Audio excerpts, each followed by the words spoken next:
عصر حاضر کے تقاضاؤں سے ہے، لیکن یہ خوف ہو نہ جائے آشکارا شرع پیغمبر کہیں۔ الحذر، آئین پیغمبر سے 100 بار الحذر۔ حافظ ناموس زن، مرد آزما مرد آفری۔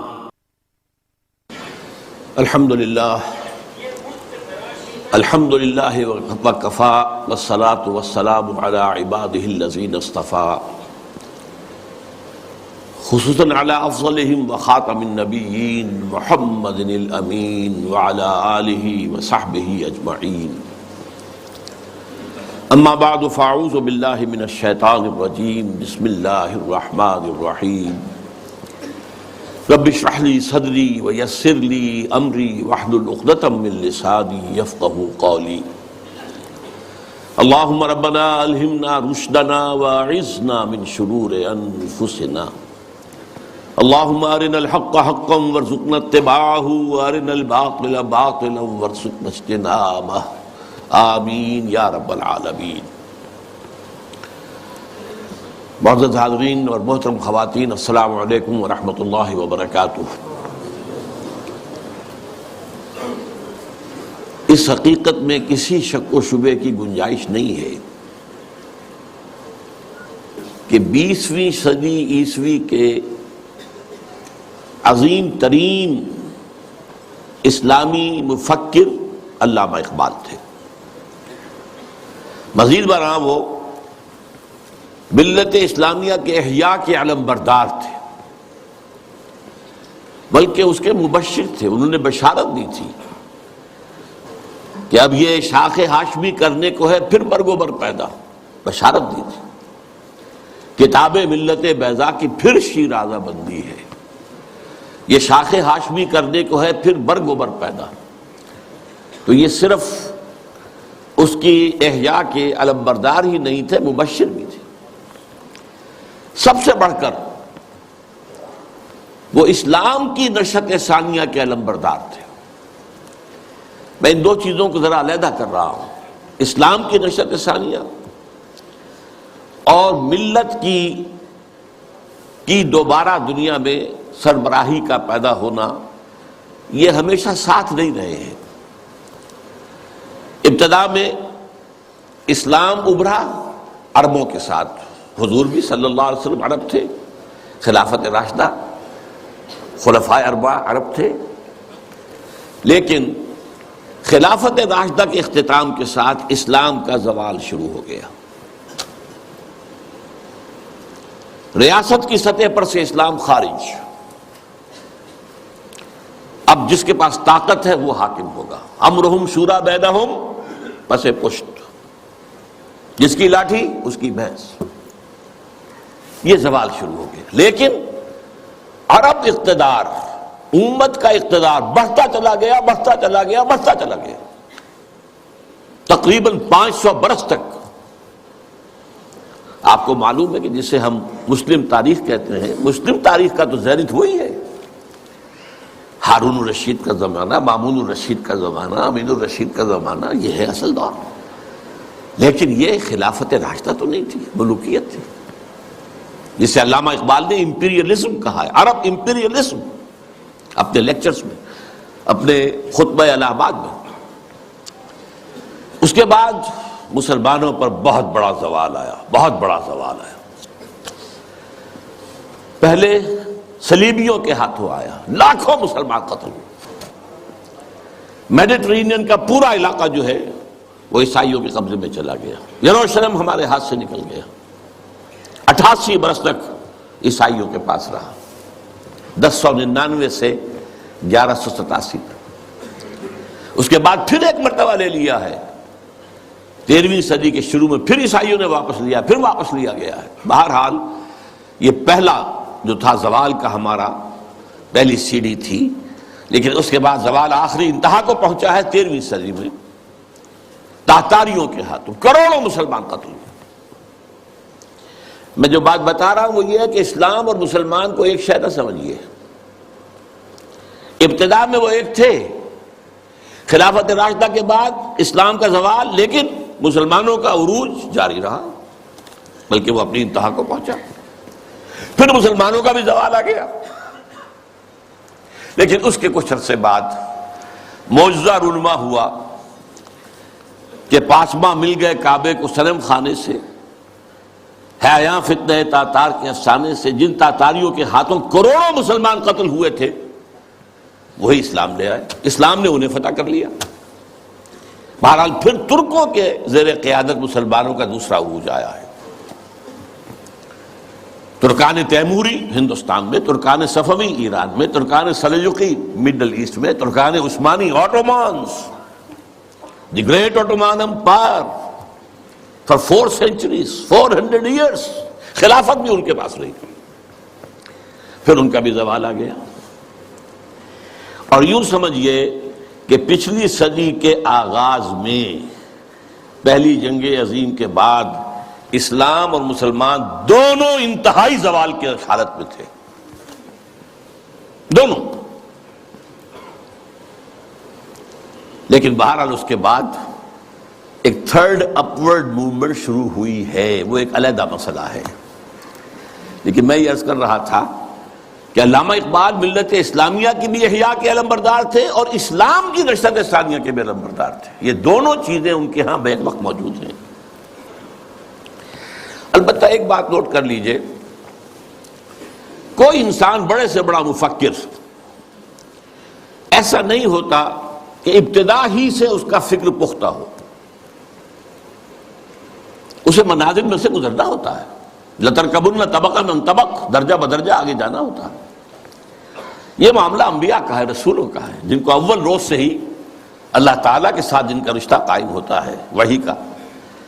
لیکن غیر نبی کوئی بھی بڑے سے بڑا انسان، چنانچہ علامہ اقبال کی زندگی کے بھی 4 ادوار کا میں ذکر کرنا چاہتا ہوں۔ 1894-95 سے انہوں نے شعر کہنے شروع کیے یہیں شہر لاہور میں، اس سے لے کر 1905 تک، یہ 10 سال لگ بھگ بنتے ہیں، وہ ایسے ہی ایک شاعر تھے جیسے بہت دوسرے شاعر ہوتے ہیں، بس یہ کہ اس میں فنی طور پر کچھ ان کا پڑھا بھاری ہوگا بعض اعتبارات سے، لیکن وہی عشق و محبت کی باتیں اور وہی ہجر اور وصال کے قصے اور وہی گل و بلبل کی داستانیں، کی گود میں بلی دیکھ کر، یہ اس قسم کے مضامین، اور اس کے ساتھ اس وقت وہ ایک انڈین نیشنلزم کے بھی علمبردار بن کے سامنے آئے۔ ایک نیا شوالہ اس دیش میں بسائیں، گویا کہ ہندوستان مسلمان، ہندو اور مسلمان مل کر کوئی ایک معبد تعبیر کریں۔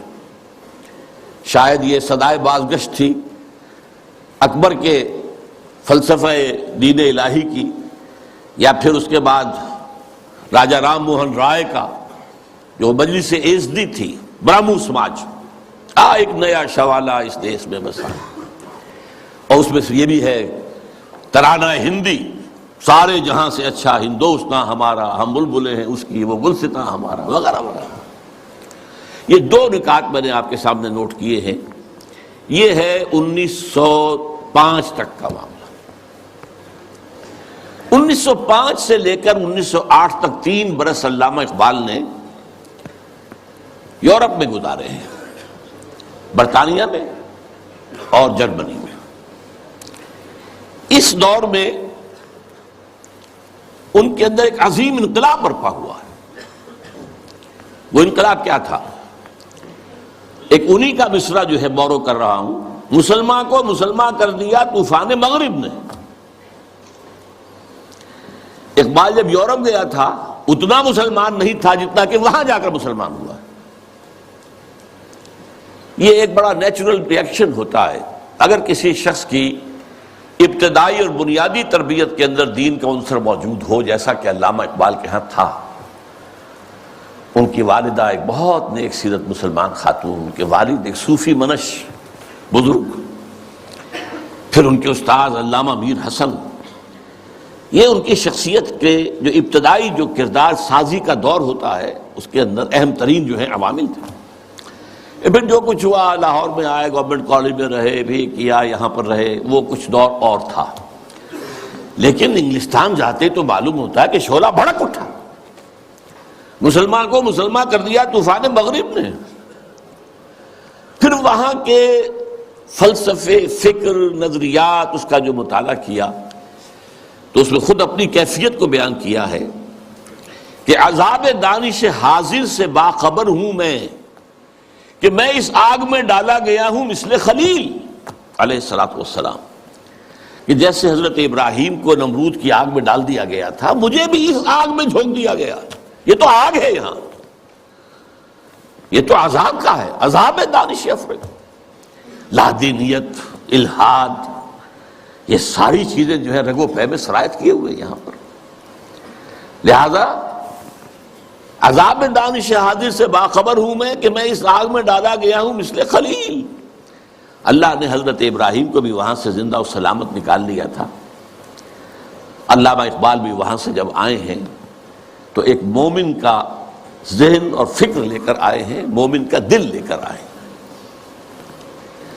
اس وقت کی ان کی جو ایکویٹی آف ویژن تھی اس کا اندازہ کیجئے، 1905 سے 8 تک کے حالات، اور انہوں نے مشاہدہ کر لیا تھا کہ فرنگ کی رگے جہاں پنجے یہود میں ہے۔ اور بھی بہت لوگ جاتے آتے تھے، انگلستان جاتے تھے، کسی نے دیکھا کہ دیکھنے والوں ہی کو دکھائی دیتا ہے، صاحب بصیرت لوگوں ہی کو۔ تو علامہ اقبال بہت بڑے سیر تھے، دیکھنے والے تھے، ایک تو حال کا مشاہدہ گہرا اور ایک مستقبل کے بارے میں بھی۔ ان کی نگاہیں بہت تیز تھی، گاہ میری نگاہ تیز چیر گئی دل وجود۔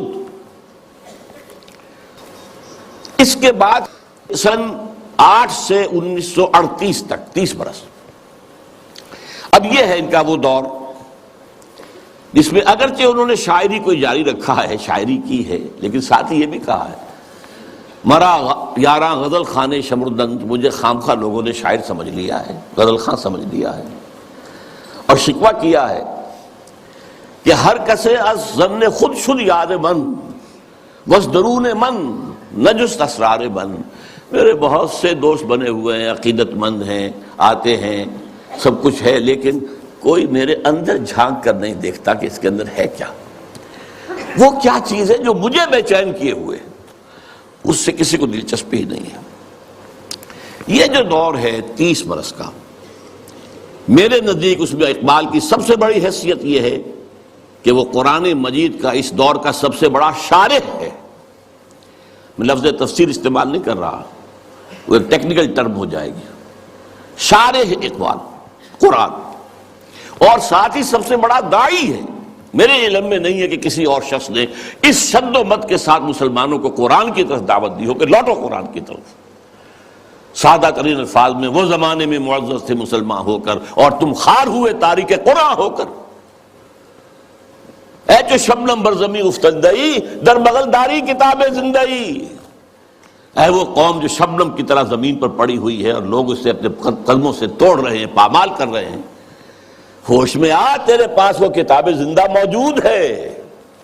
جیسے حضرت موسیٰ علیہ السلام کے پاس بھی عصا تو تھا، لیکن جب دربار میں جب وہ مقابلہ ہو رہا تھا اور جادوگروں نے اپنی رسیاں پھینکی، وہ بھی سانپ بن گئے، تو حضرت موسیٰ کے دل میں بھی خوف آ گیا۔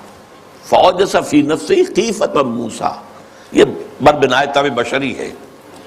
اس طرح کی چیز کا معاملہ انبیاء کی عصمت کے منافی نہیں ہے، بربنائے طبع بشری، کہ میرا معجزہ بھی تو یہی تھا نا جو اللہ نے دیا تھا کہ میرا عصا جو ہے وہ اژدہا بن گیا، یہ تو انہوں نے سانپ بنا دیے، اب کیا ہوگا؟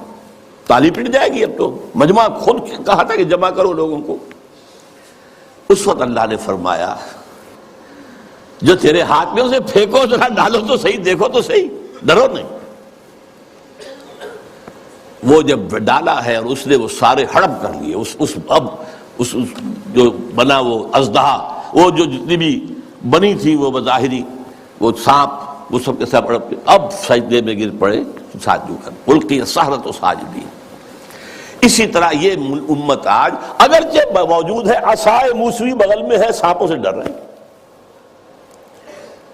در بغل داری کتاب زندئی، اے تو شبنم بر زمیں افتندئی۔ میں تفصیل میں نہیں جا سکتا، میری ایک کتاب ہے علامہ اقبال، اور اس میں میں نے تفصیل سے علامہ اقبال کے شارح قرآن ہونے کے اعتبار سے میں نے انہیں رومی ثانی قرار دیا۔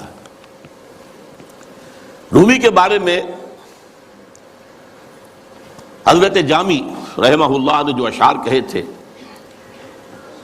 مثنوی مولوی معنوی ہست قرآن در زبان پہلوی، یہ جو مولوی معنی، مولوی روم، ان کی جو مثنوی ہے، یہ فارسی زبان میں، پہلوی زبان میں قرآن ہی ہے، قرآن ہی کے مفاہیم ہیں، قرآن ہی کے مقاصد ہیں، قرآن ہی کا فکر ہے، قرآن ہی کا فلسفہ ہے جو بیان کیا گیا۔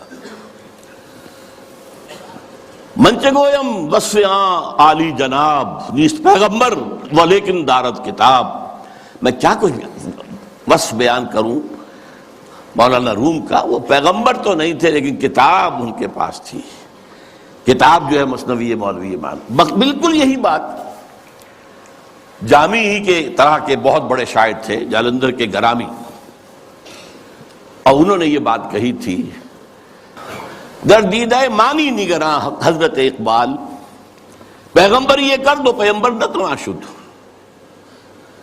جو لوگ معنی پر نگاہ رکھتے ہیں، جو لوگ صرف الفاظ کو نہیں دیکھتے، گہرائی میں جاتے ہیں، ان کے نزدیک تو حضرت اقبال کا معاملہ یہ ہے کہ انہوں نے پیغمبری کی ہے، اگرچہ انہیں پیغمبر نہیں کہہ سکتے، معاذ اللہ ثم معاذ اللہ ثم معاذ اللہ۔ بہرحال یہ میرے نزدیک 1908 کے بعد سے لے کر ملت کے احیاء کا نعرہ، ملت کے احیاء کی نوید جاں فضا، اسلام کے نشأت ثانیہ کے دور کے آغاز کی بشارتیں بھی سنائیں، اور اس کے لیے ایک فکری مواد پیدا کیا، مغربی فکر پر تنقید کی، زوردار تنقید کی، ان کی سیاست پر تنقید کی۔ انسانی حاکمیت کہاں سے لے آئے ہو؟ سروری زیبا فقط اس ذات بے ہمتا کو ہے، حکمراں ہے ایک وہی باقی بتان آزری۔ حاکمیت تو صرف اللہ کو ہے، کسی کو یہ حق حاصل نہیں، اللہ کی حاکمیت۔ انسانی حاکمیت چاہے فرد واحد کی ہو، فرعون ہو، نمرود ہو، تو جتنی بڑی نجاست کا ایک بہت بڑا، یوں سمجھئے کہ بہت بڑی گانٹھ جو ہے کسی کے سر پر رکھ دی گئی ہے، ٹنوں، وہ اگر ایک ایک ماشا کر کے سب میں بانٹ دی جائے گی تب بھی تو نجاست ہی رہے گی۔ انسانی حاکمیت کا تصور جو ہے وہ نجاست ہے، وہ کفر ہے، وہ شرک ہے۔ توحید کیا ہے؟ اللہ کی حاکمیت۔ معیشت پر جو ان کا نظام ہے، جس طریقے سے انہوں نے مغربی معیشت کے تار و پود بکھیرے ہیں، جس طریقے سے کہ جو یہ بینکنگ سسٹم پر انہوں نے کہا ہے، ای ملوک ای فکر چالاک یہود، یہ بینک کیا ہیں؟ یہ یہودیوں کے دھوکہ دینے والی فکر کا نتیجہ ہے۔ نور حق از سینہ آدم ربود، آدم کے دل سے، آدم کے سینے سے وہ نور حق جو ہے، وہ جو نفخت فیہ من روحی، وہ جو روحانی عنصر ہے انسان کا، جس کا محل قلب ہے، اس کو نکال باہر کیا۔ اور ذرا غور کیجئے، حیرت ہوتی ہے جذبات کی شدت۔ تا تہو بالا نہ گردہ دی نظام، دانش و تہذیب و دین سودائے خام، جب تک یہ بینکوں کا نظام تلپٹ نہیں کیا جاتا، جڑ سے اکھاڑ کر نہیں پھینکا جاتا، کہاں کی دانش، کہاں کی تہذیب اور کہاں کا دین؟ اندازہ کیجیے، عرض کیجیے جوہر اندیشہ کی گرمی کہاں، کچھ خیال آیا تھا، وحشت کا کہ صحرا جل اٹھا۔ پھر وطنیت، نیشن سٹیٹ کا تصور، ان تازہ خداؤں میں بڑا سب سے وطن ہے۔ اس دور میں میں اور ہے، جام اور ہے، جم اور، ساقی نے بنا کی روش لطف و ستم اور، مسلم نے بھی تعمیر کیا اپنا حرم اور، تہذیب کے آذر نے ترشوائے صنم اور، نئے نئے بت۔ ان تازہ خداؤں میں بڑا سب سے وطن ہے، جو پیرہن اس کا ہے وہ مذہب کا کفن ہے۔ نظارہ دیری نہ زمانے کو دکھا دے، اے مصطفی خاک میں اس بت کو ملا دے۔ اسلام تیرا دیس ہے، تو مصطفی ہے، بازو تیرا توحید کی قوت سے قوی ہے۔ اب یہ تصورات کا اندازہ کیجیے، یہ کوئی شاعری کے مضامین ہے؟ یہ وصل و ہجر کی باتیں ہو رہی ہے؟ کیا ہو رہا ہے؟ یا محبوب کے لب لعلین کی کا کوئی تذکرہ ہو رہا ہے، یا اس کے وہ گیسوؤں کی کوئی، یہ تو نہیں، تو بات ہی کچھ اور ہے، یہ شاعری تو نہیں ہے۔ نغمہ کجا و من کجا، ساز سخن بہانہ ایست، سوئے قطار می کشم ناقہ بے زمام را. یہ امت جو بکھر گئی ہے، یہ لوگ، فکری انتشار ہے، عملی انتشار ہے، فقہی انتشار ہے، نہ معلوم کیسے کیسے انتشار ہیں. انہیں سب کو پھر ایک لائن میں لا کر، ایک قطار میں لا کر ایک قافلے کی شکل دینا چاہتا ہوں. اس کے لیے میں نے شاعری کو اپنا ذریعہ بنایا ہے. اس میں سے بھی جو میں نے آپ کو 30 سال گنوائے ہیں، 8 سے لے کر اور 38 تک، 1908 سے 1938، آخری 8 سال بہت اہم ہیں، بہت اہم ہیں، بہت اہم. 37 تا 38، اس میں جو ان کے کارنامے ہیں، ان میں سب سے بڑا کارنامہ نوٹ کر لیجئے، مسلم لیگ کی تحریک میں احیاء اسلام کا انجیکشن لگانا. مسلم لیگ 1906 میں قائم ہوئی ڈھاکہ میں. اس میں نہ شامل تھے محمد علی جناح، میں ان کا نام اس لیے لے رہا ہوں، قائد اعظم نہیں کہہ رہا، اس وقت وہ قائد اعظم نہیں تھے. نہ علامہ اقبال، علامہ اقبال تو تھے ہی نہیں، وہ یورپ میں تھے. لیکن یہ کہ مسٹر جناح موجود تھے ہندوستان میں، لیکن وہ کانگریس کے رکن تھے، دادا بھائی نوروجی کے سیکرٹری تھے، مسلم لیگ میں نہیں آئے.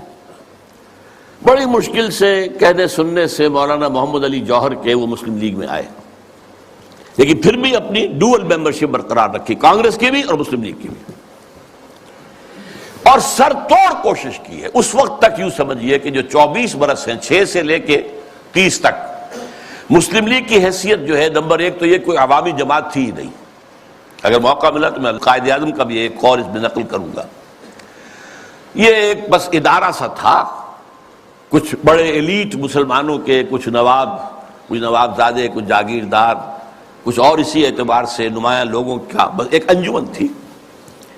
اور اس کی کوشش ساری صرف یہ تھی کہ کوئی ایسا فارمولہ طے ہو جائے ہندوؤں اور مسلمانوں کے مابین کہ اگر ہندوستان ایک وحدت کی حیثیت سے آزاد ہو اور یہاں پر جدید دور کے مطابق جو ہے ون مین ون ووٹ کے حوالے سے حکومتیں بننی شروع ہوں، تو ایسا نہ ہو کہ مسلم اقلیت جو ہے وہ ہندوؤں کی اکثریت کے تلے پس کر رہ جائے.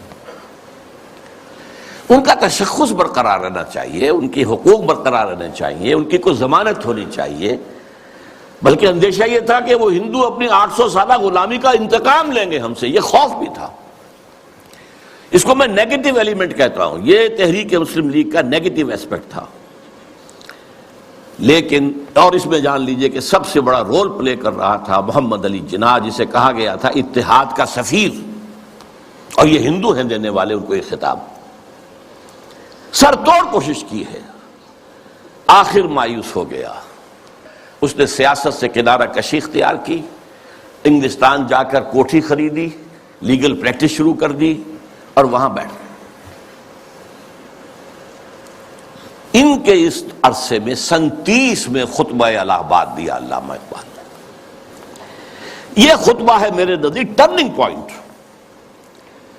کہ اس سے پہلے اگرچہ علامہ اقبال اپنی شاعری میں اسلام کے دوبارہ زندہ ہونے کی نوید سنا چکے تھے اور خبر دے رہے تھے کہ کتاب ملت بیضا کی پھر شیرازہ بندی ہے، شاخ ہاشمی کرنے کو ہے پھر برگ و بر پیدا، سبق پھر پڑھ صداقت کا، شجاعت کا، عدالت کا، لیا جائے گا تو اس سے کام دنیا کی امامت کا. اور نکل کے صحرا سے جس نے روما کی سلطنت کو الٹ دیا تھا، سنا ہی میں قدسیوں سے میں نے کہ شیر پھر ہوشیار ہوگا، وغیرہ وغیرہ. تو ایک سور تو اقبال پھونک چکا تھا. جو بھی تعلیم یافتہ لوگ تھے ہندوستان میں مسلمان، خاص طور پر شمالی ہند میں زیادہ، لیکن حیدرآباد دکن میں بھی بہت ہی اس کا گہرا اثر تھا. لیکن یہاں آ کر اب مسلم لیگ کے صدر کی حیثیت سے انہوں نے انجیکشن لگایا. وہ انجیکشن کیا تھا؟ نمبر ایک، مسلمان ایک علیحدہ قوم ہیں، قومیت کی کسی بھی تعریف پر پورے اترتے. یہ ان کا فلسفیانہ حصہ ہے اس خطبے کا. لیکن جس چیز کو میں کہہ رہا ہوں ٹرننگ پوائنٹ، انہوں نے کہا یہ ڈیسٹنی ہے، یہ تقدیر مبرم ہے کہ ہندوستان کے شمال مغرب میں ایک مسلم ریاست قائم ہوگی. It was not a proposal, it was a prophecy, destiny. Number ایک. نمبر دو، اور اگر ایسا ہو گیا تو ہمیں موقع مل جائے گا کہ اسلام کے تابناک چہرے پر جو بدنما داغ اور دھبے آ گئے تھے، عرب ملوکیت کے دور میں، لفظ کیا ہے؟ عرب امپیریلزم. یہ بنو امیہ کا دور، یہ بنو عباس کا دور، پھر ترکان عثمانی کے دور، یہ بادشاہتیں تھیں. اس میں خلافت کا تو سوال نہیں، نام خلافت کا رہا، خلفائے بنو امیہ اور خلفائے بنی عباس اور خلفائے بنو عثمان وغیرہ، آل عثمان. اب اس دور میں جو نقشہ اسلام کا آیا ہے دنیا کے سامنے، وہ ظاہر رہا بہت بدنما ہے، بہت داغدار ہے. اگر ہمیں آزاد ایک مسلمان ریاست مل جاتی ہے، ہمیں موقع مل جائے گا کہ ان بدنما داغوں اور دھبوں کو ہٹا کر دھو کر صحیح اسلام کا ایک نقشہ پوری دنیا کے سامنے پیش کریں. یہ ہے پازیٹیو انجیکشن. یہاں سے مسلم لیگ کا دور ثانی شروع ہوتا. اب وہ صرف منفی نہیں تھا، اب وہ تحفظات ہی کی بات نہیں تھی، اب یہ کہ اس میں ایک مثبت، ایک مقصد، نصب العین، ایک اعلیٰ ہدف، ایک اونچا آدرش قائم ہو گیا. اس زمانے میں اعظم اکرام صاحب جو ہیں، جن کی مشہور کتابیں ہیں روض کوثر، موج کوثر، آب کوثر، بہت ہی بڑے پڑھے لکھے آدمی تھے. اس زمانے میں آکسفورڈ میں پڑھتے تھے. قائد اعظم سے ملاقات کے لیے گئے اور کہا آپ کیوں چھوڑ کر آ گئے ہندوستان کو؟ ہندوستان کے مسلمانوں کو آپ کی قیادت کی ضرورت ہے. میں حیران ہو گیا ان کے دو جملے پڑھ کر. ہندوز آر انکورجیبل، ہندو ناقابل اصلاح ہے. میں نے سر توڑ کوشش کر کے دیکھ لی، وہ کوئی عقل کی بات سننے کو تیار نہیں. ہندوز آر انکورجیبل. اور مسلمانوں کا حال یہ ہے کہ ان کا بڑے سے بڑا لیڈر جو بات مجھ سے صبح کہتا ہے، شام کو جا کر وہ اپنی سطح کے مطابق یا ڈپٹی کمشنر سے یا گورنر سے کہہ دیتا ہے. تو ایسی قوم کی رہنمائی میں کیسے کروں؟ لیکن پھر یہ اقبال ہے جو میدان میں آیا ہے.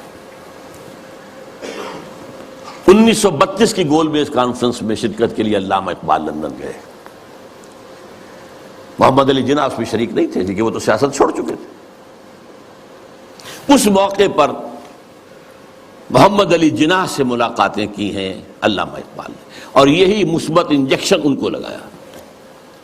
تو وہی انجیکشن جو ہے اقبال نے مسلم لیگ میں بحیثیت مسلم لیگ 1930 میں لگایا، اور محمد علی جناح کے جسم میں 1932 میں لگایا. اور اس نے جناح کی قلب ماہیت کر دی، جناح کو بدل کر رکھ دیا. اور میں اسے کہا کرتا ہوں کہ جیسے مولانا روم کہتے ہیں، مولوی ہرگز نہ شد مولائے روم، تا غلام شمس تبریز نہ شد. شمس تبریز کی ملاقات سے پہلے میں مولوی تھا. مولوی، مجھے جو مولائے روم بننے کی سعادت حاصل ہو گئی ہے، یہ تو شمس تبریز کی صحبت. مولوی ہرگز نہ شد مولائے روم، تا غلام شمس تبریز نہ شد. اسی طرح محمد علی جناح کبھی قائد اعظم نہیں بن سکتا تھا اگر اقبال نے اس کے اندر یہ انجیکشن نہ لگایا ہوتا.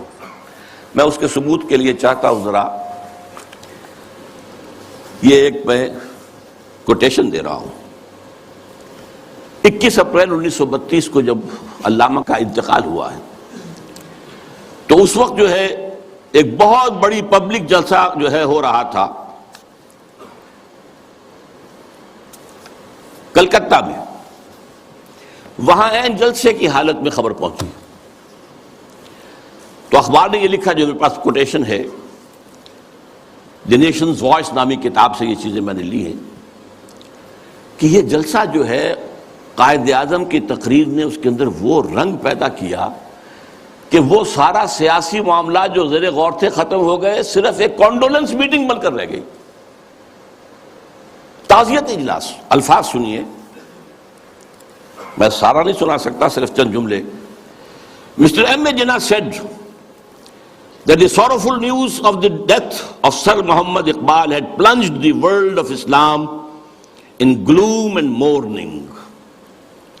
Sir Muhammad Iqbal was undoubtedly one of the greatest poets, philosophers and seers of human history. Seers, دیکھنے والا، پیش بینی کرنے والا، آنے والے حالات کو دیکھ لینے والا. To me, he was a personal friend, philosopher, and guide, and as such, the main source of my inspiration and spiritual support. یہ کون کہہ رہا ہے؟ محمد علی جناح. وہ کوئی اس طرح کا آدمی نہیں تھا کہ جو لفاظی کرتا ہو، وہ ایک ایک لفظ جانچ کر تول کر بولنے والا شخص ہے، اس نے یہ کہا ہے. اور اس سے بھی آگے کی بات سن لیجئے. If I live to see the ideal of Muslim state being achieved in India, and then if I were offered to make a choice between the works of Iqbal and the rulership of that Muslim state, I would prefer the former.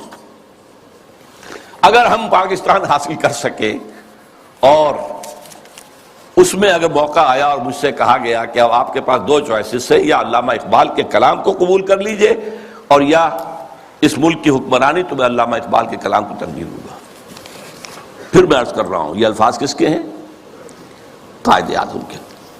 بلکہ ایک اور میں اس کو آپ کو سنانا چاہتا ہوں، ایک جملہ اور. In April 1936, I thought transforming the Muslim League, which was then only an academical institution, into a parliament of the Muslims of India. From that time to the end of his life, he, yani Iqbal, continued, he continued, Qaid Azam ne kaha, he continued, Iqbal stood as a rock by him. He was not only a great poet who had a permanent place in the history of the world's best literature, but he was also a very dynamic personality. بہرحال یہ پہلی بات تھی جو میں نے گنوائی ہے. دوسری بات جو نگاہوں سے بالکل پوشیدہ ہے، یہ بات بھی خفی ہے. اقبال کا انفلوئنس قائد اعظم پر یہ لوگوں کے ذہنوں میں نہیں ہے، جس کو میں چاہتا ہوں کہ واقعتاً سمجھا جائے، تاریخ کے آئینے میں دیکھا جائے. دوسری بات جو بالکل ہی خفی ہے، سن 32 سے 35 تک علامہ ایک ایسی جماعت قائم کرنے کی کوشش کرتے رہے جو اسلام کے احیاء اور اسلام کی نشت ثانیہ کا کام کر سکے. حالانکہ وہ مسلم لیگ میں تھے، قائد اعظم کے ساتھی تھے، ان کے ساتھ ادنا کارکن کی حیثیت سے بھی شریک رہے، انہوں نے ہی 1930 کا خطبہ دیا. لیکن وہ یہ محسوس کرتے تھے اور صحیح محسوس کرتے تھے کہ مسلم لیگ کی تحریک کے نتیجے میں ایک مسلم قومی ریاست تو قائم ہو سکتی ہے، اسلامی ریاست قائم نہیں ہو سکتی. لہذا سن 32 سے 35 تک کے عرصے کے درمیان ان کی کوشش رہی کہ ایک جماعت بنے. وہ جماعت کیا ہو؟ پریکٹسنگ مسلمز کے اوپر مشتمل ہو، جو اسلام پر عمل کرے. ویسے یہ کتاب پوری تفصیل سے آپ اس میں پڑھ سکیں گے، علامہ اقبال کی آخری خواہش. یہ پورا ڈاکومنٹ ہے، اللہ کا شکر ہے کہ جو اب سامنے آ چکا ہے. پھر یہ کہ اس کا نظم جو ہے عمارت کی بنیاد پر ہو، صدارت کی بنیاد پر نہیں، وہ عمارت بیعت کی بنیاد پر ہو، اور وہ کبھی الیکشن میں حصہ نہ لے. یہ 4 چیزیں نوٹ کر لیجئے. یہ بہت سے اعتبارات سے مسلم لیگ کا اینٹی تھیسس بنتا ہے. اس کی کوشش کر رہے تھے. اس کی وجہ کیا ہے؟ وہ بات جو بعد میں علامہ کے انتقال کے 2 سال بعد مولانا مودودی نے کہی ہے 1940 میں اسٹریچی ہال علی گڑھ یونیورسٹی میں، جو ایک کتاب کی شکل میں شائع ہوتی ہے، اسلامی حکومت کیسے قائم ہوتی ہے. مین تھیم یہی تھا کہ مسلمانوں کی ایک قومی تحریک کی بنیاد پر ایک قومی ریاست تو وجود میں آ سکتی ہے، اسلامی نہیں آ سکتی. اس میں ہر طرح کا آدمی آ سکتا ہے، ہر کردار کا آدمی آ سکتا ہے، ہر شخص آ سکتا ہے، نمازی ہے یا نہیں ہے، روزہ رکھتا ہے یا نہیں رکھتا ہے، شاعر اسلام سے تعلق ہے یا نہیں ہے، قادیانی ہے یا کوئی اور ہے، کچھ ہو، کوئی بھی ہو، نام مسلمان کا ہونا چاہیے. مسلم لیگ کا تو معاملہ یہ تھا. اس سے ظاہر بات ہے اسلامی ریاست قائم نہیں ہو سکتی. یہ بات علامہ اقبال کے دل کی بات ہے. مولانا مودودی کو بلانے والے دکن سے علامہ اقبال تھے. مسلم نیشن ہوڈ کی بات جو 1930 میں علامہ اقبال نے کی تھی اپنے خطبے میں، اسے نہایت سلیس پیرائے کے اندر واضح کرنے والے علامہ مولانا مودودی تھے، مسئلہ قومیت کے نام سے۔ اسی آخری دنوں میں یہ جو نظمیں ان کی آئی ہیں جو 1935 کے بعد کہی گئی ہیں اور جو ان کی زندگی میں شائع بھی نہیں ہوئی، یہ ان کے زندگی بھر کے سوچ کا نچوڑ ہے۔ ظاہر بات ہے، جو میں نے کہا تھا کہ مفکر ہو، فلسفی ہو، اس کے فکر میں ارتقا ہوتا ہے، ارتقا ہوتے ہوتے وہ اپنی انتہا کو پہنچتا ہے۔ لہذا اقبال کے فکر کا ارتقا جو ہے وہ ان نظموں میں ہے کہ جو ان کے انتقال کے بعد شائع ہوئی ہیں، ارمغان حجاز ان کی زندگی میں شائع نہیں ہو سکی، چونکہ اس وقت تک اردو کی نظمیں تھیں بہت کم، علیحدہ کتابی شکل میں نہیں شائع کی گئی، بلکہ فارسی کے ساتھ ہی ملا کر اس کو فارسی اردو جمع کر کے شائع کیا گیا۔ اور دوسرے، جیسا کہ میں نے عرض کیا، انہوں نے ایک نئی جماعت کا جو ہے تصور پیش کیا اور کوشش کی کہ وہ قائم ہو جائے۔ ایک چھوٹا سا نکتہ اور کہ میں نے اپنے لیے ایک لقب اختیار کیا ہے، یکے از رگ ہائے ساز اقبال۔ اس کا پس منظر کیا ہے؟ زندگی کے آخری ایام میں حضرت علامہ بہت تشویش میں تھے کہ میرا وقت تو اب آ رہا ہے، قریب آ گیا ہے، میں جانے والا ہوں، اور انہیں اپنے آس پاس کوئی آدمی ایسا نظر نہیں آ رہا تھا کہ جو ان کے اس مشن کو آگے لے کر بڑھ سکے۔ میں قرآن مجید میں جب غور کرتا ہوں تو معلوم ہوتا ہے جو حضرت زکریا کی کیفیت تھی، جبکہ انہوں نے دعا کی اللہ سے، اللہ مجھے بیٹا عطا کر دے، میں اب بوڑھا ہو گیا ہوں، وَإِنِّي خِفْتُ الْمَوَالِيَ مِنْ وَرَائِي، اب میں جو موالی ہیں، میرے آس پاس ہیں، ارد گرد لوگ ہیں، رشتہ دار ہیں، ان سے تو مجھے اندیشہ ہے کہ وہ اس راستے پر نہیں چل پائیں گے۔ فَهَبْ لِي مِن لَّدُنْكَ وَلِيًّا، مجھے کوئی ولی عطا کر دے۔ اللہ نے پھر حضرت یحییٰ کی بشارت دی۔ یہ تشویش تھی جو علامہ اقبال کے ذہن میں تھی۔ آخری دنوں کے ان کے دو اشعار بہت مشہور ہیں، سرود رفت باز آیت کے نایت، نسیم از حجاز آیت کے نایت، سرآمد روزگار این فقیر دیگر دانا راز آیت کے نایت۔ اچھا، دیگر دانا راز کے بارے میں ایک اور ان کی نظم جو ہے جو زبور عجم میں ہے، اس کا بھی مرکزی شعر یہی ہے۔ پہلا شعر بہت اہم ہے، اگرچہ میرے اس وقت کے موضوع سے متعلق نہیں ہے، لیکن میں اس کا ذکر کروں گا ضرور، اس لیے کہ علامہ کے بارے میں ایک عام غلط فہمی یہ ہے کہ وہ حضرت مہدی کے ظہور اور حضرت عیسیٰ کے نزول کے قائل نہیں تھے۔ ایسی بات غلط ہے۔ یہ زبور عجم کی نظم سنا رہا ہوں آپ کو۔ خضر وقت از خلوت دشت حجاز آید بروں، کارواں زی وادی دور و دراز آید بروں۔ یہاں حضرت مہدی کے لیے خضر وقت، اپنے وقت کا خضر، رہنما، وہ لفظ استعمال کیا ہے، مذہبی اصطلاح استعمال نہیں کی ہے، لیکن خلوت دشت حجاز سے برآمد ہوں گے۔ اس میں شیعہ سنی دونوں کنسپٹ جمع ہو گئے۔ شیعوں کے نزدیک ان کے 12ویں امام روپوش ہے، وہاں سے برآمد ہو جائیں گے، اور سنیوں کے نزدیک حضرت ام سلمہ رضی اللہ تعالی عنہ کی ایک روایت کے مطابق وہ روپوش ہوں گے، مکے میں چھپے ہوئے ہوں گے۔ تو یہ دونوں تصورات جمع ہو گئے۔ خلوت دشت حجاز، خضر وقت از خلوت دشت حجاز آیت بروں، کارواں زی وادی دور و دراز آیت بروں۔ قافلہ جو چلے گا وہ اس وادی دور و دراز سے، اس کون سی وادی؟ جہاں اقبال تھا، اور حضور کی حدیث ہے، یخرج ناس من المشرق یوطئون للمہدی، یعنی سلطانہ، مشرق کے ایک ملک سے فوجیں آئیں گی جو حضرت مہدی کی حکومت کو قائم کریں گی، مضبوط کریں گی۔ اس حدیث کی تعبیر ہے کہ کارواں زی وادی دور و دراز آیت بروں۔ اب اس میں ایک درمیانی شعر بھی ہے، عمر حاضر کعبہ و بتخالہ می نالد حیات، تاز بزم عشق یک دانائے راز آیت بروں۔ دانائے راز جو ہے وہ کوئی روز روز پیدا نہیں ہوتا۔ عمر نسل بعد نسل حیات انسانی جو ہے کعبہ اور بت خانے میں نالا کرتی رہتی ہے، فریاد کرتی رہتی ہے، فغاں کرتی، تب کہیں جا کر کوئی ایک دانائے راز برآمد ہوتا۔ تو دانائے راز تو اب تک کوئی اور نہیں آیا ہے اقبال کے بعد۔ اللہ چاہے گا تو اب وجود میں آ جائے گا، ابھی تک تو نہیں آیا۔ البتہ اس نظم کے آخری شعر کے حوالے سے کس قدر پیارا شعر ہے، اس میں شعریت بھی اتنی انتہا کو ہے۔ چنگ را گیرے دست دستم کہ کارز دست رفت، نغمام خون گشت و از رگہائے ساز آیت بروں۔ اے لوگو میرے ہاتھ سے یہ ساز لے لو، یہ ستار اب لے لو، میرے ہاتھ سے لے لو، میرے ہاتھ کا کام تو ہو چکا، میری انگلیوں نے اس میں ساز بھر دیا ہے، اس میں جو نغمہ ہے وہ بھر دیا ہے۔ نغمہ میرا نغمہ خون گشت، خون بن کر ان تاروں میں دوڑ رہا ہے جیسے انسانی رگوں کے اندر خون دوڑتا ہے۔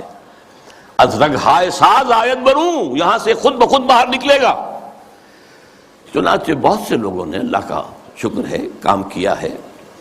مرزا محمد منور صاحب بھی ہیں ہمارے جنہوں نے یہ کام کیا ہے، چودھری مظفر حسین صاحب بھی ہیں، اب ڈاکٹر فتح محمد ملک ہیں، اور لوگ بھی بہت سے ہیں۔ تو میں ان کو کہتا ہوں رگہائے ساز اقبال، لیکن میں نے خود اپنے لیے یہ لقب اختیار کیا ہے کہ یکے از رگہائے ساز اقبال، اقبال کے ساز کے تاروں میں سے ایک تار میں بھی ہوں۔ اب میں چاہتا ہوں کہ ذرا اس آخری جو نظم ہے ان کی زندگی کی، اور جس میں میرے نزدیک ان کا پیغام جو ہے امت مسلمہ کے نام، وہ جامعیت کے ساتھ آ گیا ہے، تمثیلی پیرائے میں۔ یہ ابلیس کی مجلس شورا ہے۔ اب میں حیران ہوتا ہوں کہ محسوس ہوتا ہے کہ آج کل کہیں یہ مجلس شورا جو ہے کہیں منعقد ہوئی ہے حال ہی میں، اور یہ 80 سال پہلے کی بات ہے۔ ابلیس صاحب جو ہیں صدر ہیں، ظاہر بات ہے اس اپنی مجلس شورا کے، وہ پہلے اوپننگ ایڈریس کر رہے ہیں، یہ عناصر کا پرانا کھیل، یہ دنیائے دوں۔ یہ جو دنیا ہے یہ کیا ہے؟ عناصر کا پرانا کھیل ہے، ایلیمنٹس، سالمات، ایٹمز، انہی کی اکھیڑ پچھاڑ ہے نا جس کا یہ کھیل چل رہا ہے۔ یہ عناصر کا پرانا کھیل، یہ دنیا دوں کہتے ہیں پست کو، بہت گھٹیا، یہ گھٹیا دنیا جو ہے، یہ دنیا زمین۔ یہ لفظ جواب شکوہ میں اقبال نے بھی استعمال کیا ہے کہ شوخ و گستاخ یہ پستی کے مکین کیسے ہیں، یہ زمین کے رہنے والے کیسے شوخ اور گستاخ ہے، کس طریقے سے شکوہ کیا ہے اللہ سے۔ تو اسی طرح وہ ابلیس کہتا ہے یہ عناصر کا پرانا کھیل، یہ دنیائے دوں۔ یہ عناصر کا پرانا کھیل، یہ میٹریلزم کے جتنے بھی شعبے ہیں، جتنی بھی شاخیں ہیں، جتنے بھی گریڈز ہیں، اور ہندوستان میں چار واک ہے، جین مت ہے، بدھ مت ہے، اور سانکھ درشن، یہ سب اسی کے ہیں۔ یہ خالص میٹیریل کھیل ہے دنیا کا، اس سے آگے انہیں کچھ اور نظر نہیں آتا۔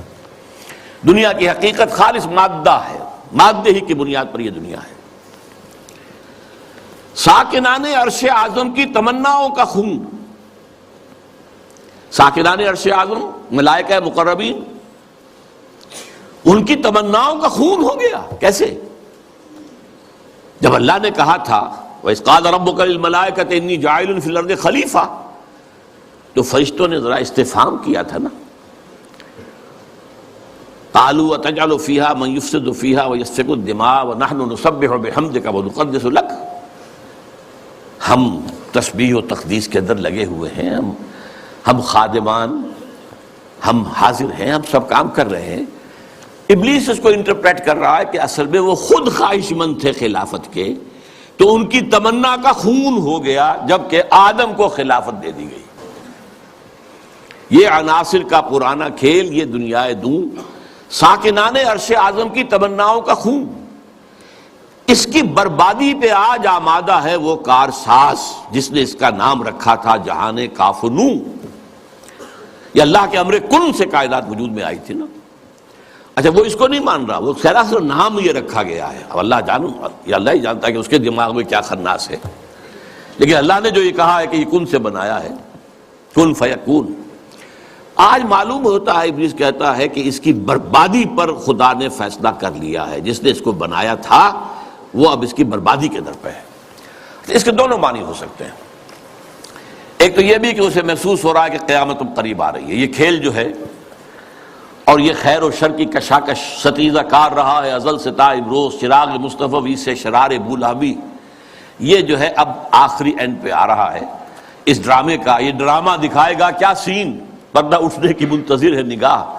تو جیسے کہ یہ بات کہی گئی ہے کہ یہ ڈرامہ جو ہے اب ختم ہونے کو، اقبال نے بھی اس کو کہا ہے، دنیا کو ہے پھر مار کا روح و بدن پیش، تہذیب نے پھر اپنے درندوں کو ابھارا، اللہ کو پامر دیے مومن پہ بھروسہ، ابلیس کو یورپ کی مشینوں کا سہارا۔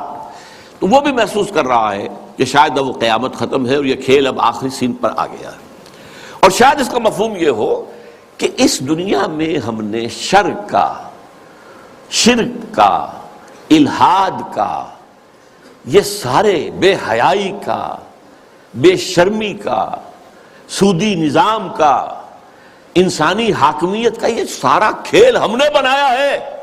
معلوم ہوتا ہے کہ یہ اب ختم ہونے پہ ہے، معلوم ہوتا ہے کہ یہ اب وہ جو کارساز ہے وہ اب اس کو آخری جو ہے اس مقابلے کے اندر ملیا بیٹ کر دینے کے در پہ ہے۔ اس کی بربادی پہ آج آمادہ ہے وہ کارساز جس نے اس کا نام رکھا تھا جہان کافنوں، اور اس کے بعد اب لاف زنی کر رہا ہے، میں نے یہ کیا، میں نے یہ کیا، میں نے یہ کیا، میں نے یہ کیا۔ کون ہے جو میرے اس سارے معاملے کو ختم کر سکے؟ میں نے دکھلایا فرنگی کو ملوکیت کا خواب۔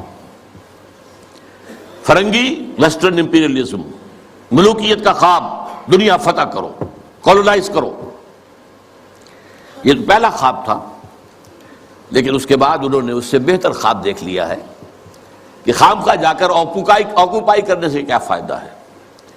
سودی نظام میں اور بینکنگ کے نظام میں اور انٹرنیشنل کمپنیوں کے نظام میں اور گلوبلائزیشن کے ذریعے اور ٹرپ کے ذریعے سے خون چوستے رہو، وہ رہے اپنی اپنی جگہ پر، ہم وہاں جا کر ان پر حملہ کریں گے، انہیں فتح کریں گے تو رد عمل بھی تو پیدا ہوگا نا، خون ریزی بھی تو ہوگی، وہ کوشش بھی کرتے رہیں گے کہ وہ آزادی حاصل کریں، ہمیں ماریں گے۔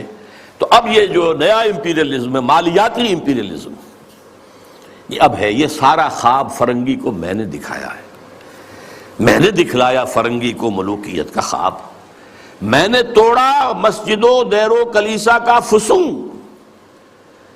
یہ مسجد اور دیر اور کلیسا اور مندر اور یہ اور وہ، اس کا سارا اثر میں نے ختم کر دیا۔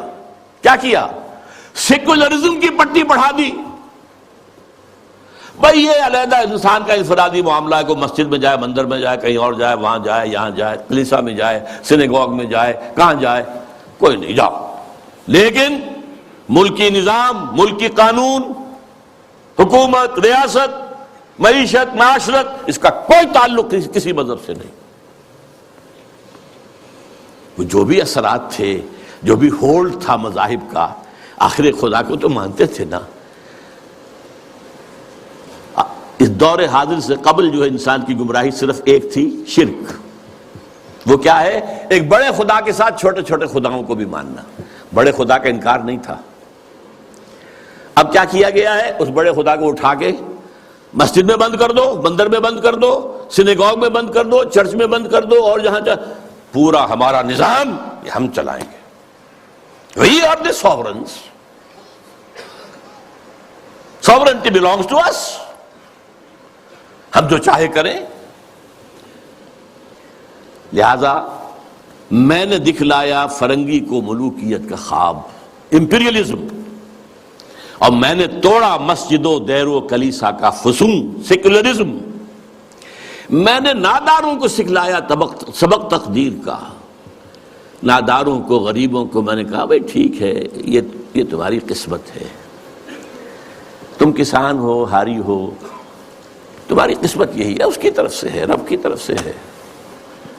کوئی بغاوت کا خیال پیدا نہ ہو جائے، کہیں کو کھڑے ہو کر کوئی ریزسٹنس کی موومنٹ شروع نہ کر دینا، تقدیر ہے، تن بے تقدیر، تقدیر کے حوالے۔ میں نے ناداروں کو سکھلایا سبق تقدیر کا، میں نے منعم کو دیا سرمایہ داری کا جنوں۔ یہ لفظ منعم جو ہے عربی کا، یہ منعم بھی ہو سکتا ہے، منعم بھی ہو سکتا ہے۔ منعم اس میں فاعل ہے، منعم اس میں مفعول ہے۔ منعم نعمتیں دینے والا، منعم جس کو نعمتیں دی گئیں۔ یعنی یہ بھی ہو سکتا ہے کہ پہلے جن کے پاس دولت ہوتی تھی وہ اس کو خیرات کرتے تھے، صدقات کرتے تھے، خیر کے کاموں میں لگاتے تھے، پن کے ثواب کے کاموں میں لگاتے تھے۔ میں نے اس کے بجائے کہا بیگم پاگل ہو گئے ہو، جمع کرو سرمایہ داری۔ میں نے منعم کو دیا سرمایہ داری کا جنون، اور جس کے پاس فاضل سرمایہ دولت اللہ نے دی تھی، اس کا جو طریقہ تھا کہ یسألونک ماذا ینفقون قل العفو، میں نے کہا نہیں، جو بھی ہے جمع کرو، جمع فاوعا، جس نے جمع کیا اور خوب پھر سینت کر رکھا، سنبھال کر رکھا، بچا کر رکھا، یا کہا جمع مالا وعددہ یحسب ان مالہ اخلدہ۔ یہ سبق میں نے دولت مند کو سکھا دیا۔ تو میں نے ناداروں کو سکھلایا سبق تقدیر کا، میں نے منعم کو دیا سرمایہ داری کا جنون۔ کون کر سکتا ہے اس کی آتش سوزاں کو سرد، جس کے ہنگاموں میں ہو ابلیس کا سودے دروں؟ کون ہے؟ میں نہیں ماننے کو تیار کہ ہمارے اس پورے کھیل کو کوئی طاقت ہے ایسی کہ جو ختم کر سکتی ہے۔ یہ لفظ نہیں کر رہا ہے، آخر کچھ خود سیلف ایشورنس کے لیے بھی کچھ ساتھیوں کی بھی دل بڑھانا ہوتا ہے نا۔ آخر چاہے آدمی دیکھ رہا ہو کہ I am fighting a losing battle, لیکن پھر بھی ساتھیوں کو تو برقرار رکھنے کے لیے دل بڑھانا، کوئی دل جوئی کرنا، کوئی حوصلہ دینا۔ کون کر سکتا ہے اس کی آتش سوزاں کو سرد، جس کے ہنگاموں میں ہو ابلیس کا سودے دروں، اور جس کی شاخیں ہوں ہماری آبیاری سے بلند؟ کون کر سکتا ہے اس نخل کہن کو سرنگوں؟ بس یہ خطاب تو ختم ہو گیا، لیکن سوال یہ سمجھ میں نہیں آیا کہ آپ نے یہ مجلس شورا بلائی کائے کے لیے؟ تو پہلا مشیر جو ہے وہ گویا ہوتا ہے۔ اس میں کیا شک ہے کہ محکم ہے یہ ابلیسی نظام؟ آپ نے جو فرمایا سچ کہا، یہ ابلیسی نظام، یہ سیاسی نظام، یہ liberal democracy human sovereignty basis پر، اور یہ جوئے اور سود پر مبنی سارا ظالمانہ استحصالی نظام معاشی، اور یہ بے حیائی کہ انسان حیوان بن گیا ہے۔ اقبال نے اپنی وہ جو ذرا غزلیں ان کی باغ درا کے آخر میں ہیں، کچھ استہزائیہ انداز میں بھی ہے، یہ کوئی دن کی بات ہے مرد ہوش مند، غیرت نہ تجھ میں ہوگی نہ زن اوٹ چاہے گی، وہ اوٹ بھی نہیں رہے گی۔ معاملہ اس درجے جو ہے فحاشی کی انتہا کو پہنچ جائے گا، پہنچا ہوا ہے۔ آپ کو معلوم ہے جو کچھ یورپ میں ہوتا ہے، ریلوے اسٹیشن کے پلیٹ فارم کے اوپر کھڑے ہوئے جو کچھ کر رہے ہوتے ہیں، وہ سب کے سامنے موجود ہے۔ اس میں کیا شک ہے کہ محکم ہے یہ ابلیسی نظام؟ پختہ تر اس سے ہوئے خوئے غلامی میں عوام، یہ بہت اہم ہے۔ عوام کے اندر ایک پیسیمسٹک ایک انداز پیدا ہو چکا ہے، وہ ایکٹیوسٹ نہیں ہے، اب وہ کام کرنے کو تیار نہیں ہے، خوئے غلامی میں پختہ ہو گئے ہیں، دبے رہنے کے لیے تیار ہیں، ایکسپلائٹ کیے جانے کے لیے تیار ہیں۔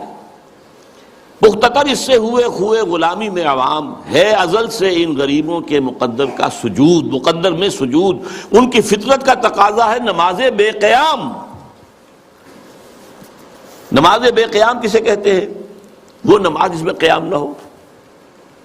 نماز میں قیام ہے، پھر رکوع ہے، پھر سجود ہے، پھر سجود ہے، پھر کھڑے ہونا ہے، لیکن ان لوگوں کی نماز اب وہ ہے جس میں قیام ہے ہی نہیں، رکوع ہی رکوع ہے یا سجود ہی سجود ہے، ہر جگہ جو ہے ماتھا ٹیکے ہوئے بیٹھے ہوئے ہیں، اور ہر جگہ پر جو ہے اس پورے سارے نظام کو، ظالمانہ نظام کو قبول کیے ہوئے ہیں۔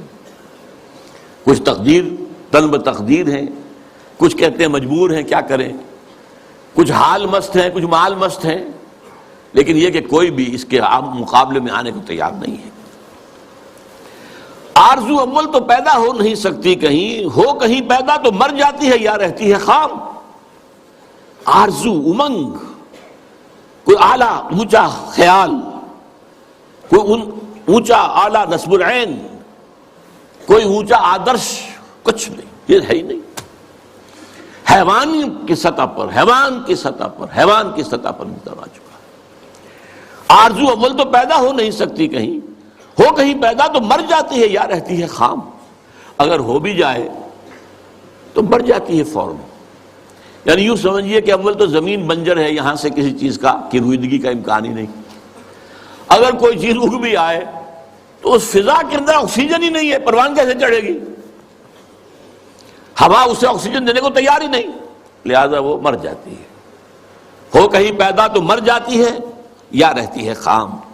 یہ ہماری سعی پہم کی کرامت ہے کہ آج صوفی و ملا ملوکیت کے بندے ہیں تمام،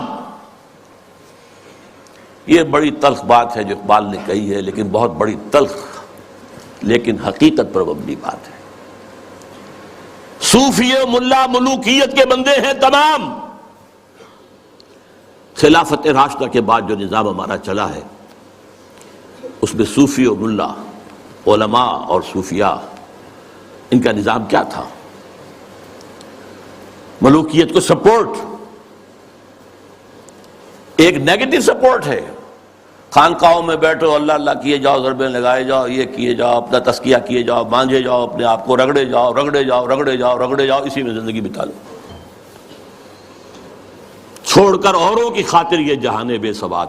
اب باہر کیا ہو رہا ہے کیا نہیں ہو رہا ہے اسے کوئی غرض نہیں، شیطان ننگا ناچ رہا ہے، ناچے، ہمیں سے کیا غرض ہے؟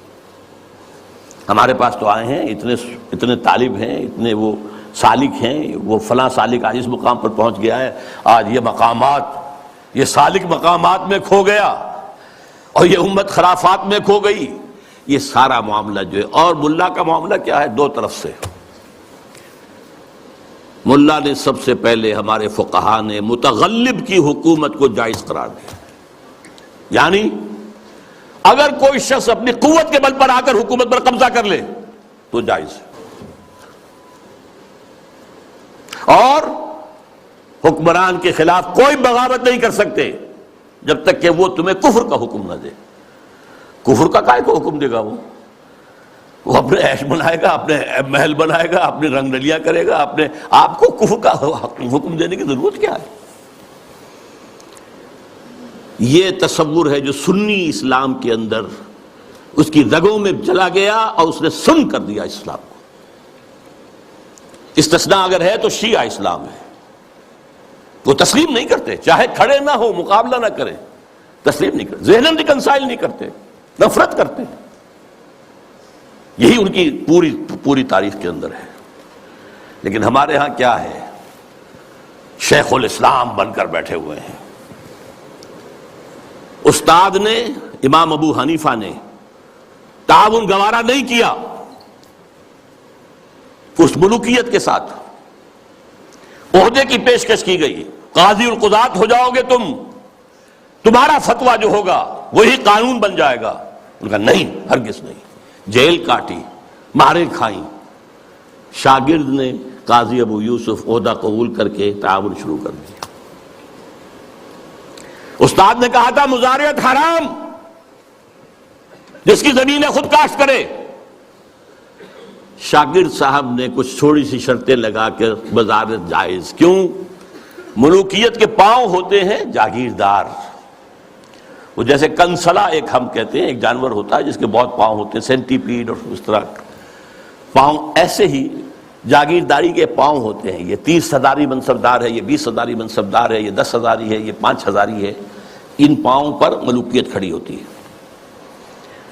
یورپ میں کیا تھا؟ یہی فیوڈلز، بیرنز، لارڈز، ان کے اوپر بادشاہ۔ لہذا اور آپ نے دے دی بڑی جاگیر، لیکن ایک آدمی کیسے کاشت کرے گا؟ اسے مزارع چاہیے۔ ابو حنیفہ کہہ رہا ہے حرام ہے، کیسے بات بنے گی؟ لیکن نہیں، جواز ہے، یہ شرطیں لگا لو، جواز ہے۔ نمبر 3، اس سے بھی زیادہ تلخ، سود کی بھی ایک گنجائش اسلام میں پیدا کر دی۔ یہ ہماری فقہ، آپ جان لیجئے، فقہ کی بات کر رہا ہوں، کتاب و سنت ہے ہمارا دین اصل۔ ایتونی بشیء من کتاب اللہ و سنت رسولہ حتی اقول، یہ فقہ دین نہیں ہے۔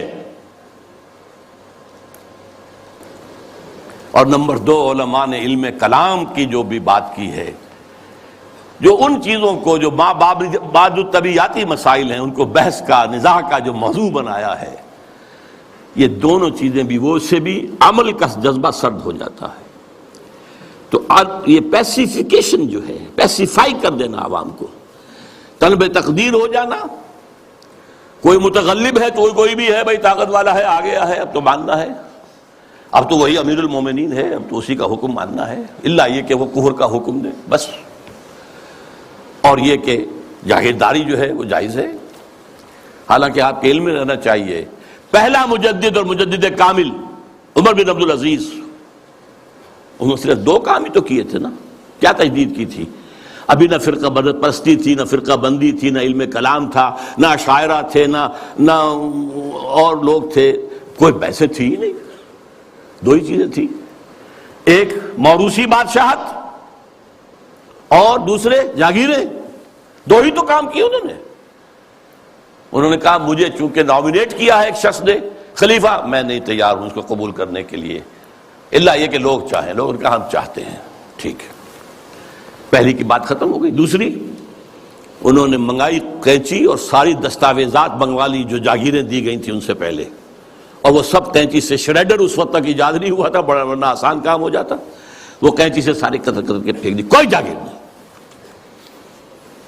لیکن اس کے بعد کیا ہوا؟ جاگیرداری بھی آئی، غیر حاضر زمینداری آئی، یہ سارے شیطانی جو ہے چکر سارے کے سارے آ گئے. تو فرمایا یہ ہماری سعی پہم کی کرامت ہے کہ آج صوفی و ملا ملوکیت کے بندے ہیں تمام. تب مشرق کے لیے موضوع یہی افیون تھی، ورنہ قوالی سے کچھ کم تر نہیں علم کلام. قوالی بھی کیا کرتی ہے؟ آپ کے قواعد عملی کو ختم کر کے سر دھنتے رہی ہے. علم کلام بھی یہی کرتا ہے. مسائل اللہ کی صفات اس کی ذات پر اضافی ہیں یا اس کی ذات کا جز ہیں؟ صفات حادث ہیں یا قدیم ہیں؟ اس کائنات کا کیا ہے ربط حادث بالقدیم؟ یہ کائنات حادث ہے، اللہ کی ذات قدیم ہے، رابطہ کیا ہے ان کا؟ کیا کنیکشن ہے؟ یہ مسائل جو لا ینحل ہیں، یہ اس ماورا اس طبقے سے تعلق ہے ان تمام کا کہ ان کو حل ممکن نہیں. قرآن نے حدیث نے ان کو چھیڑا ہی نہیں.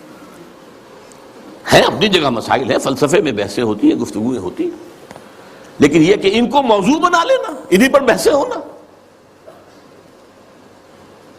میں صرف تاریخی طور پر آپ کو بتا رہا ہوں، جب ترک قسطنطنیہ کا محاصرہ کیے ہوئے پڑے ہوئے تھے تو آیا صوفیہ جو ان کا سب سے بڑا چرچ تھا، بڑی مسجد ہے وہ، وہاں پر مناظرہ ہو رہا تھا. کن مسائل پر؟ علماء عیسائیوں کے. ایک سوئی کی نوک پر کتنے فرشتے آ سکتے ہیں؟ حضرت عیسیٰ کی ولادت کے بعد بھی حضرت مریم کنواری رہ گئی یا نہیں؟ اور جو لاسٹ سپر میں روٹی کھائی تھی حضرت عیسیٰ نے، وہ خمیری تھی یا فطیری تھی؟ ان مسائل پر بحثیں ہو رہی ہیں آیا صوفیہ میں، اور وہاں لشکر مسلمانوں کا پڑا ہوا گھیرے ہوئے.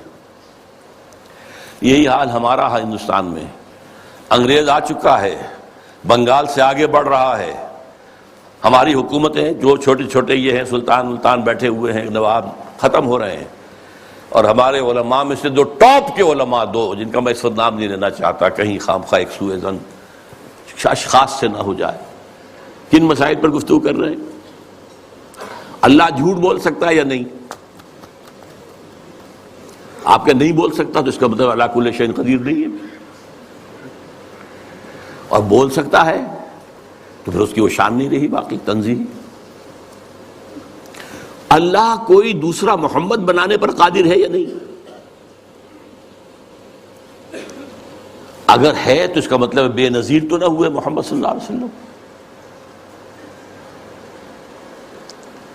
یہ مسائل بحثیں ہوتی تھی، بڑے علماء، منطقی علماء اس پر بحث کرتے. تو یہ ہے تب مشرق کے لیے موضوع یہی افیون تھی، ورنہ قوالی سے کچھ کمتر نہیں علم الکلام. ہے طواف و حج کا ہنگامہ اگر باقی تو کیا، کند ہو کر رہ گئی مومن کی تیغے بے نعام. یہ طواف و حج کا ہنگامہ ہے، 30-40 لاکھ آدمی آ جاتے ہیں، جمع ہو جاتے ہیں. وہ اس اقبال کے زمانے میں تو شاید ابھی 2-3 لاکھ ہی ہوتے ہیں، اللہ عالم. بہرحال لیکن یہ کہ مومن کی تیغ تو بے نعام جو ہے رہ گئی ہے، ختم ہو گئی ہے. لہذا کوئی ڈرنے کی ضرورت ہی نہیں. کیوں گھبرا رہے ہیں آپ؟ کس کی نومیدی پہ حجت ہے یہ فرمان جدید؟ ہے جہاد اس دور میں مرد مسلمان پر حرام. یہ جو آپ نے مجلس بلائی ہے اور آپ نے اتنا عمدہ انوگرل ایڈریس بھی ادا کیا ہے ہمیں، یہ کس کی طرف سے کوئی نا امیدی کسی بات آپ پر آ گئی ہے؟ نومیدی یا سنگیزی کوئی ہے آپ کے اندر پیدا ہو رہی ہے؟ وہ کون سا سبب ہے؟ کس کی نومیدی پہ حجت ہے یہ فرمان جدید ہے جہاد اس دور میں مرد مسلمان پر حرام۔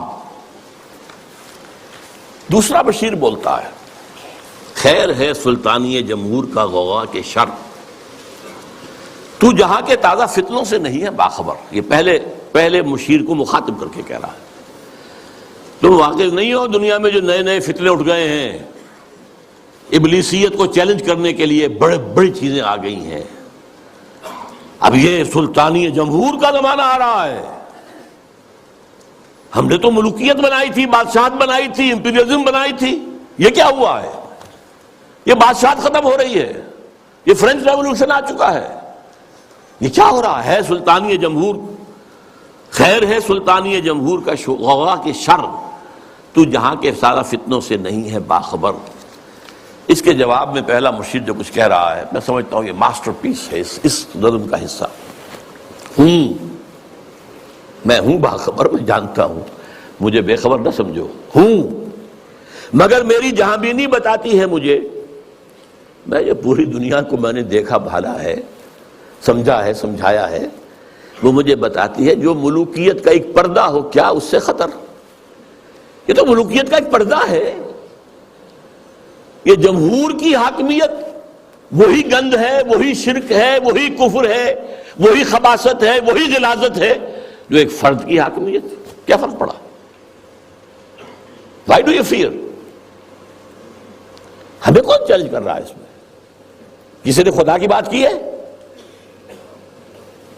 ہوں مگر میری جہاں بینی بتاتی ہے مجھے جو ملوکیت کا ایک پردہ ہو کیا اس سے خطر؟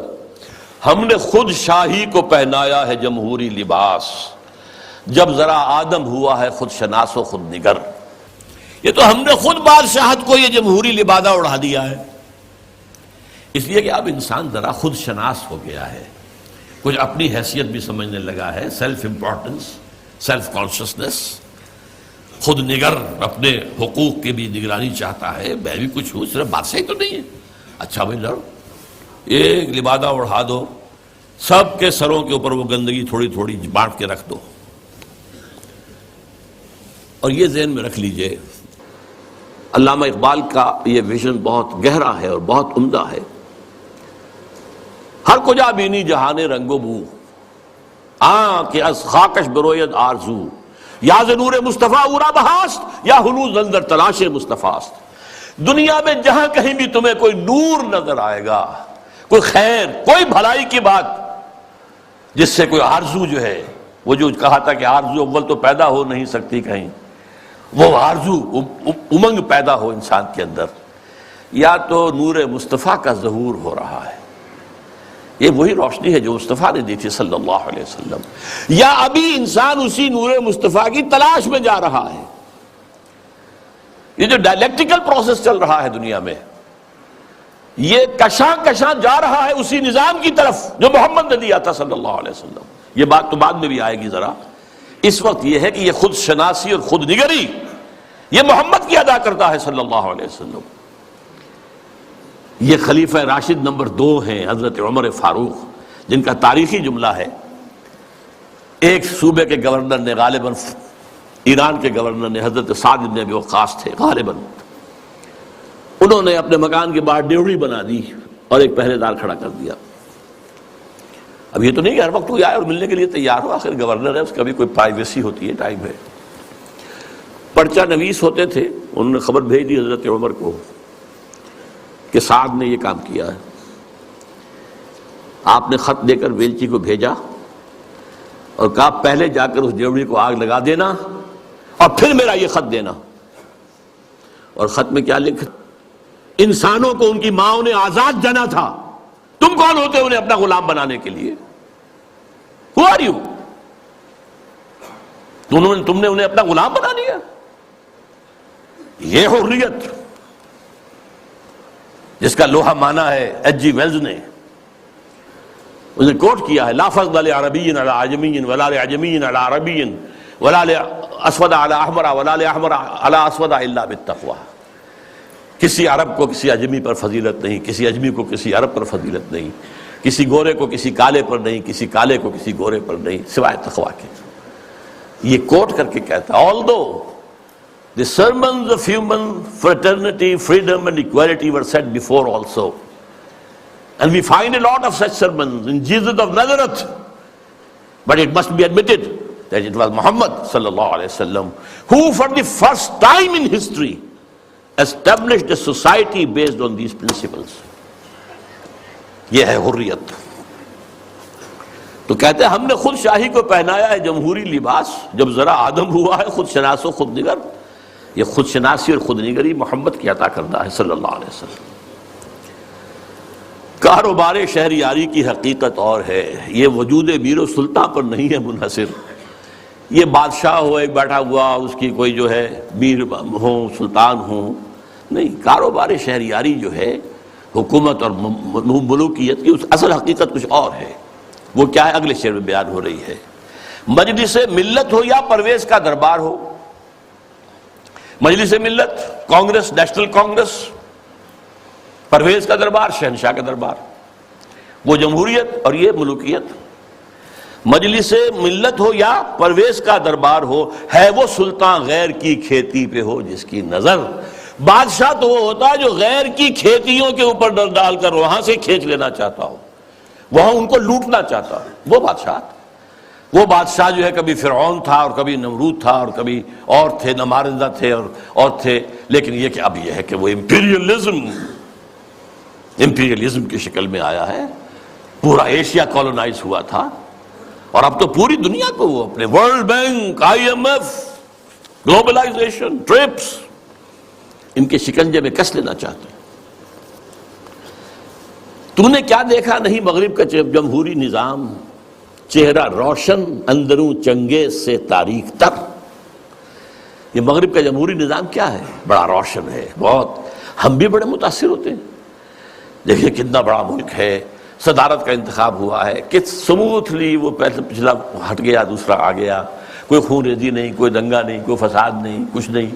ہماری طرح تو نہیں ہوتا، بلکہ شکست کھانے والا فوراً جا کے مبارکباد دے دیتا ہے بجائے اس کے کہ دھاندلی ہوئی ہے دھاندلی ہوئی ہے دھاندلی ہوئی ہے. وہ جو ہمارے ہاں ہوتا ہے. تو اب اس سے ہم متاثر تو ہوتے ہیں، لیکن سوال تو یہ ہے کہ یہ سارا نظام کیا ہے؟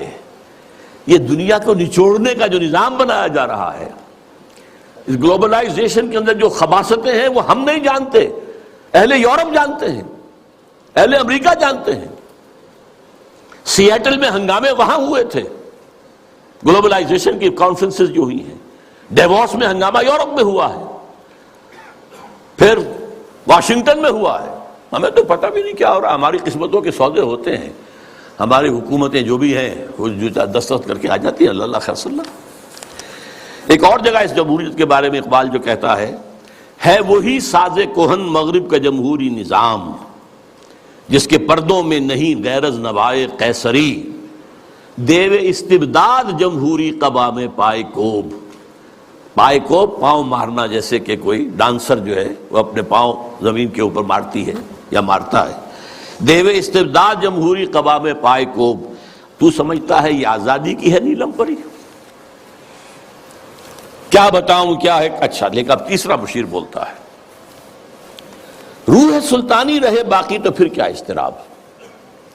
اگر یہ ملوکیت رہے باقی کسی نہ کسی شکل میں، روح سلطانی باقی رہے تو پھر ہمیں کوئی حرج نہیں. امپیریلزم موجود رہے تو ہمیں کوئی اعتراض نہیں. ہیومن ساورنٹی موجود رہے تو ہمیں کوئی اعتراض نہیں. روح سلطانی رہے باقی تو پھر کیا اضطراب ہے. مگر کیا اس یہودی کی شرارت کا جواب وہ کلیم بے تجلی، وہ مسیح بے صلیب، نیست پیغمبر و لیکن در بغل دارت کتاب. اب یہ کس کی طرف اشارہ ہو رہا ہے؟ کارل مارکس کی طرف. یہودی، جرمنی کا رہنے والا، 1818 میں پیدا ہوا ہے.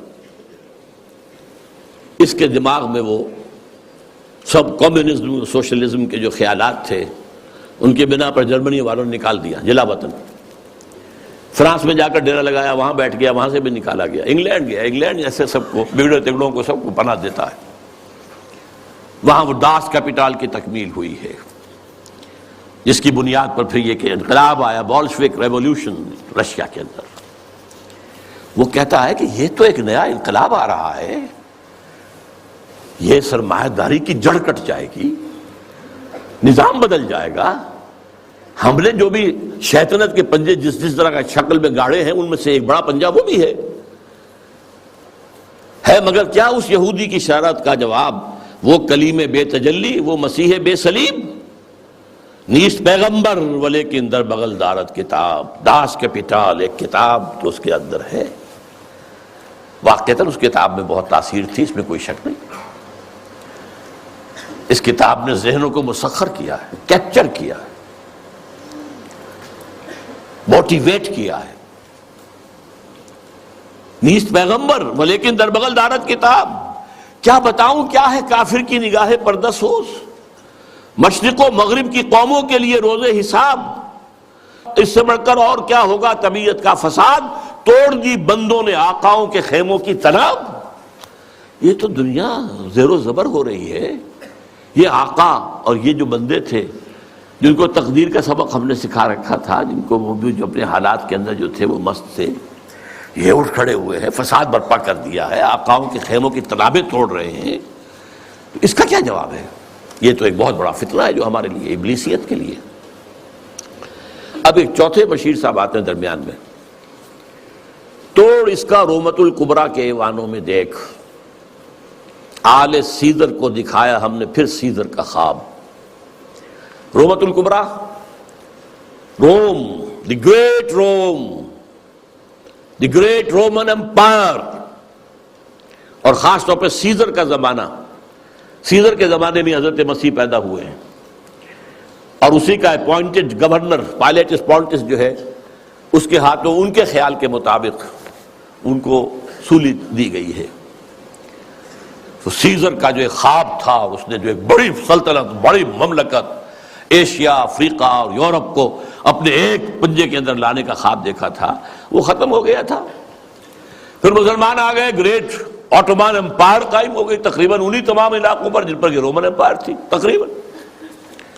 لیکن اب پھر ہم نے آل سیزر، سیزر ہی کے خاندان سے، نسل سے ایک شخص کو پھر وہی خواب دکھا دیا ہے، اور وہ شخص کون ہے؟ مسولینی۔ یہ 1883 میں پیدا ہوا تھا، اور ایک غریب لوہار کا بیٹا تھا، لیکن اس کے اندر ایک زوم تھا کہ رومی بڑی طاقت ہے، بڑی قوت ہے، اونچی نسل ہے، اعلیٰ نسل ہے، ان کا حق ہے حکومت کرنا۔ یہی چیز بعد میں ہٹلر کے ذریعے سے جرمنی میں آئی ہے، لیکن ابھی جب تک یہ نظم لکھی گئی ہے 1936 میں، اس وقت تک ابھی وہ منظر عام پر نہیں آیا تھا۔ لیکن سبق ایک تھا، فاشزم، چاہے وہ مسولینی کا ہو اور چاہے وہ نازیزم ہے جرمنی کا، ایک قوم، ایک نسل، لہذا ایک بڑی عظیم مملکت بنانے کا اس نے خواب دیکھا۔ شمالی افریقہ کے کئی ممالک فتح کر لیے، اس پہ بڑے بڑے اعتراض کیے یورپ والوں نے بھی، وہ تو میں بعد میں آپ کو بتاؤں گا۔ لیکن یہ ہے کہ یہ چوتھے مشیر نے کہا کہ ہم نے توڑ پیدا کر دیا ہے، کمیونزم کا راستہ روکنے کے لیے یہ فاشزم آ گیا ہے، تم گھبراؤ نہیں۔ توڑ اس کا رومت الکبریٰ کے ایوانوں میں دیکھ، آل سیزر کو دکھایا ہم نے پھر سیزر کا خواب، کون بحر روم کی موجوں سے ہے لپٹا ہوا، گاہ بالت چوں صنوبر گاہ نالت چوں رباب۔ یہ کون ہے جو بحر روم کی موجوں سے لپٹا ہوا؟ بہت بڑا اس نے بحری بیڑا بنایا تھا، شمالی افریقہ کو فتح کرنے کے لیے بحری بیڑے کی ضرورت تھی۔ اٹلی، آخر اسی نے تو فتح کیا تھا لیبیا کو، پھر وہ حبشہ کی طرف آیا، ایریٹریا کی طرف آیا، بڑھ رہا تھا۔ اس پر جب اعتراض ہو رہا تھا، اگرچہ اس کو تو قتل کر دیا اسی کے جو لوگ تھے اس کی پارٹی کے 1945 میں، لیکن بہرحال وہ ایک فلسفہ دے گیا تھا۔ اقبال کی ایک اور نظم ہے، وہ میں تیزی سے آپ کو پڑھ کر سنا دیتا ہوں۔ جب ویسٹ میں بہت تنقید ہوئی مسولینی پر، تو جواب میں وہ کہتے ہیں، علامہ اقبال کہتے ہیں مسولینی کی زبان سے، یا مسولینی کہتا ہے علامہ اقبال کی زبان سے، کیا زمانے سے نرالا ہے مسولینی کا جرم، بے محل بگڑا ہے معصومان یورپ کا مزاج۔ یہ معصوم بیٹھے ہوئے انگریز اور یہ فرانسیسی، یہ بڑے معصوم قوم ہے، یہ کہتے ہیں کہ یہ کیا کر رہا ہے مسولینی، یہ کیا جو ہے خوریزی کر رہا ہے، کیا زمانے سے نرالا ہے مسولینی کا جرم، بے محل بگڑا ہے معصومان یورپ کا مزاج، ہے میں پھٹکتا ہوں تو چھلنی کو برا لگتا ہے کیوں؟ چھاج پھٹکتا ہے، چھلنی جو ہے اس کے اندر سے وہ چیر کو نکلتی ہے، میں پھٹکتا ہوں تو چھلنی کو برا لگتا ہے کیوں؟ ہیں سبھی تہذیب کے اوزار، تو چھلنی میں چھاج، میرے سودائے ملوکیت کو ٹھکراتے ہو تم نے کیا توڑے نہیں کمزور قوموں کے زجاج، تم نے لوٹے بے نوا سیرا نشینوں کے خیام، تم نے لوٹی کشت دہقاں، تم نے لوٹے تخت و تاج، پردہ تہذیب میں غارت گری آدم کشی کل روا رکھی تھی تم نے، میں روا رکھتا ہوں آج۔ یہ ہے مسولینی کا جو موقف تھا جو علامہ اقبال نے بیان کیا۔ بہرحال اب پھر تیسرا مشیر بولتا ہے، میں تو اس کی عاقبت بینی کا کچھ قائل نہیں جس نے افرنگی سیاست کو کیا یوں بے حجاب، کہ میں تو کچھ زیادہ قائل نہیں ہوں اس مسولینی کی کوئی عاقبت اندیشی، یہ ہمارے کام کا آدمی نہیں ہے۔ افرنگی سیاست کو اس طرح بے حجاب کر دیا کہ تم بھی لٹیرے ہو، تم نے بھی خونریزیاں کی ہیں، تم نے بھی ملک لوٹے ہیں، تم نے بھی لوگوں کے خون چوسے، میں کر رہا ہوں تو کون سا نیا جرم ہے؟ کیا زمانے سے نرالا ہے مسولینی کا جرم؟ وہ کہتا کہ یہ تو اصل میں یہ اشتراکیت کے خلاف، تو یہی جو ویسٹرن کیپٹلزم ہے یہی تو اصل دفاع بن سکتا تھا، اور اسی کو مسولینی کمزور کر رہا ہے۔ میں تو اس کی عاقبت بینی کا کچھ قائل نہیں جس نے افرنگی سیاست کو کیا یوں بے حجاب۔ پانچواں مشیر اب کہتا ہے، اے تیرے سوز نفس سے کار عالم استوار، جناب ابلیس، مہاراج ابلیس، آپ کے سوز نفس ہی سے تو سارا یہ کار عالم جو ہے یہ چل رہا ہے۔ تو نے جب چاہا کیا ہر پردگی کو آشکار، تو نے جب چاہا چھپے ہوئے رازوں کو آشکار کر دیا، کھول دیا، بیان کر دیا۔ آب و گل تیری حرارت سے جہان سوز و ساز، یہ جو آب و گل کا عالم ہے، یہ زمین اور پانی، اسی سے سب کچھ بنا ہے نا۔ وَمِنَ الْمَاءِ خَلَقْنَا مِنَ الْمَاءِ كُلَّ شَيْءٍ حَيٍّ، یہ ساری چیزیں یہیں سے پیدا ہوئی ہیں، پانی اور مٹی، من تین، قرآن کہتا ہے۔ آب و گل تیری حرارت سے جہان سوز و ساز، ابلہ جنت تیری تعلیم سے دانائے کار۔ ابلہ جنت یہ اصل میں حضور کی جو ایک حدیث ہے بیان کی جاتی ہے، میں اس کے سند کا کیا مقام نہیں جانتا، کہ اہل الجنت بلہن، کہ جنت میں لوگ جو ہوں گے وہ ہوں گے بہت ہی سادہ لوگ ہوں گے، بہت شریف ہوں گے، بہت سادہ لوگ، اس سے ابلہ کا لفظ بنا ہے۔ ابلہ جنت تیری تعلیم سے دانائے کار، یہ انسان جو ہے یہ تیری ہی تعلیم سے بڑے بڑے فلسفی بن کر ابھر آئے ہیں۔ تجھ سے بڑھ کر فطرت آدم کا وہ محرم نہیں، سادہ دل بندوں میں جو مشہور ہے پروردگار، خود وہ پیدا کرنے والا بھی آدمی کی فطرت سے اتنا واقف نہیں جتنا آپ ہیں۔ کام تھا جن کا فقط تقدیس و تسبیح و طواف، تیری غیرت سے ابد تک سرنگون و شمسار۔ یہ جو فرشتے جو تھے، یہ جو سارا ان کا کام ہی جو تھا ہمیشہ کے لیے تقدیس و تسبیح و طواف جو ہے، اب یہ تیری غیرت کی وجہ سے اب تک سرنگون و شمس۔ ایک نظم ہے بال جبریل کے اندر اقبال کی، کہ حضرت جبریل کہتے ہیں ہمدم دیرینا کیسا ہے جہان رنگ و بو، اور ابلیس کہتا ہے سوز و ساز و درد و داغ و جستجو و آرزو۔ پھر حضرت جبریل کہتے ہیں ہر گھڑی افلاک میں رہتی ہے تیری گفتگو، کیا نہیں ممکن کہ تیرا چاہ کے دامن ہو رفو۔ تو نے جو اللہ کے حکم سے سرتابی کی تھی، اپنے اس دامن کو اگر دوبارہ سی لے، رفو کر لے، تو پھر تیرا مقام جو ہے وہ ہو سکتا ہے بلند۔ اس میں وہ کہتا ہے اے جبریل تو واقف نہیں اس راز سے، کر گیا سرگشت مجھ کو، سرمست مجھ کو ٹوٹ کر میرا صبح۔ یہ جو میں نے عالم بنایا ہے، اس میں جو کچھ کھیل میں دیکھ رہا ہوں، جو تماشے کر رہا ہوں، جو میرے یہاں پر اداکار جو ہیں کام کر رہے ہیں، میں جن کی پتلیوں کی طرح سے جنہیں نچا رہا ہوں، یہ میرے لیے بہت دلچسپ ہے۔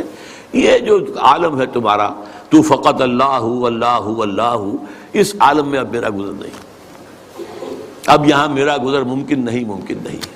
کس قدر خاموش ہے یہ عالم بے کاخ کو، یہاں تو کوئی حرکت ہے ہی نہیں، کوئی لڑائی ہو، کوئی جنگ ہو، مار پیٹ ہو، کوئی خونریزی ہو، وہ کچھ بھی نہیں۔ بہرحال گرچہ ہیں تیرے مرید افرنگ کے ساحر تمام، اب مجھے ان کی فراست پر نہیں ہے اعتبار۔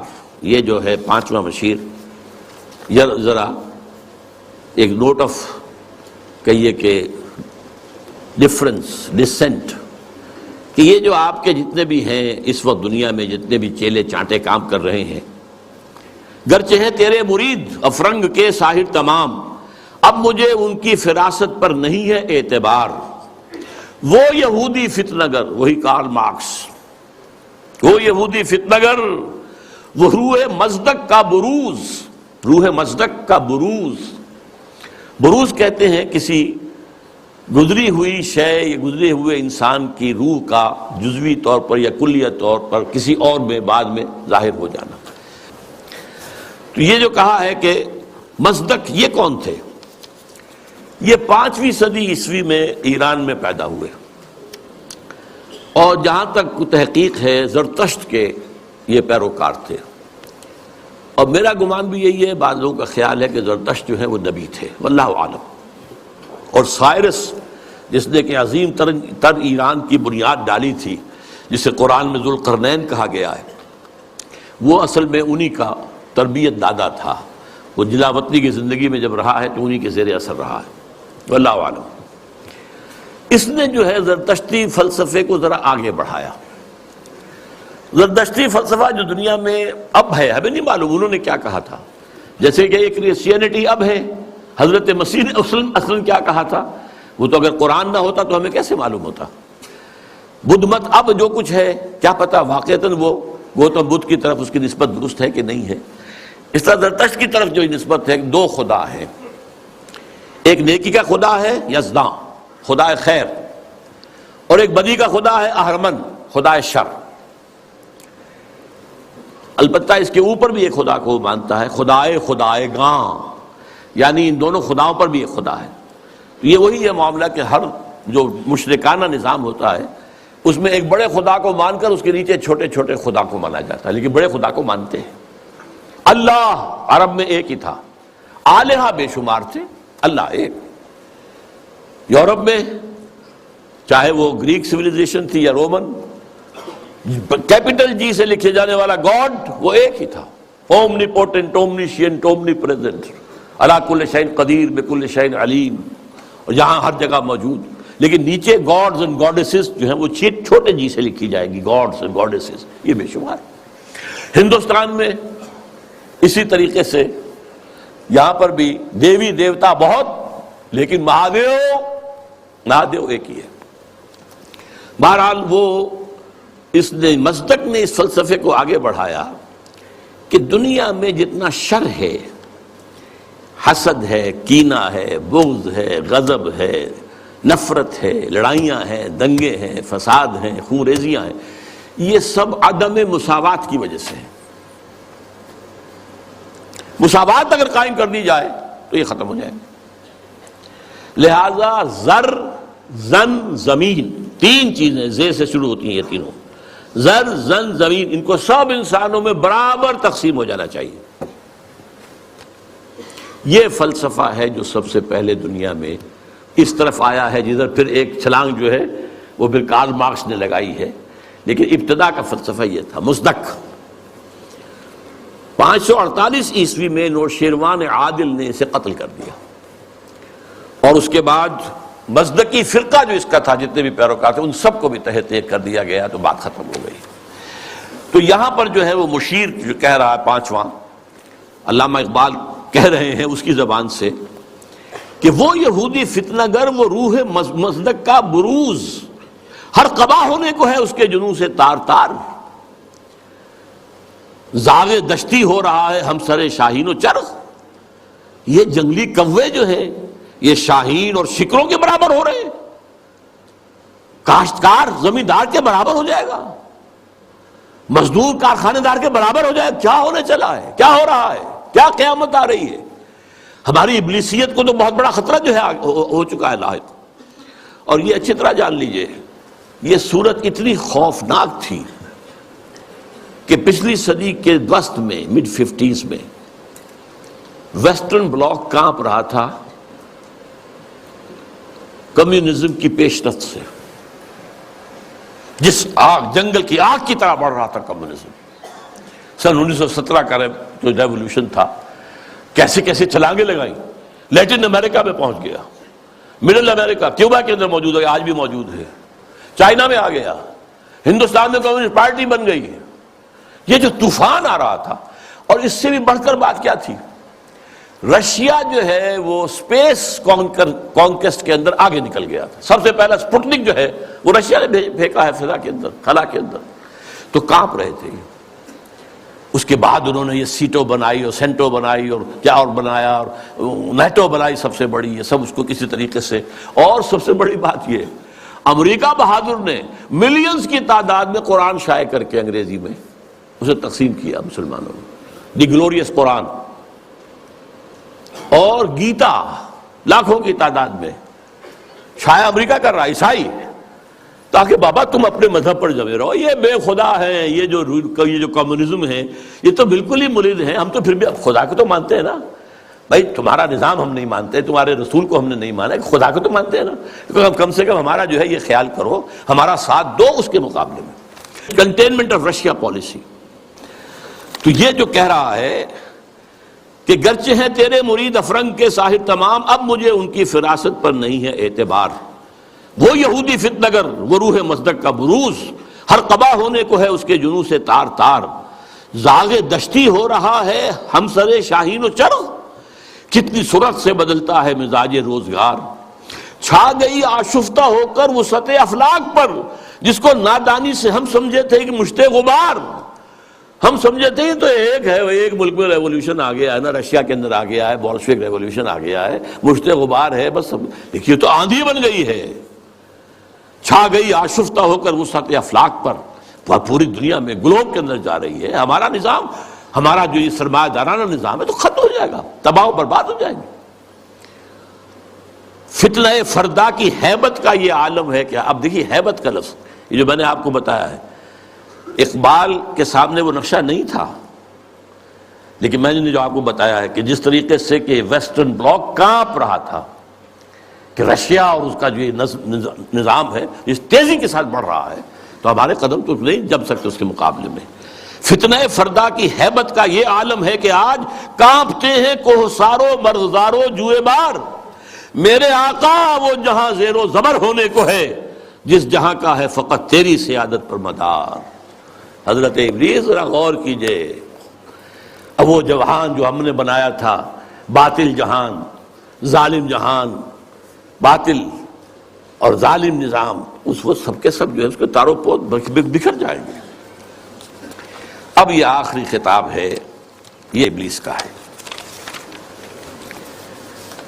پھر وہ اپنے اسی لاف زنی کے انداز میں آغاز فرماتے ہیں، ہے میرے دستے تصرف میں جہان رنگ و بو.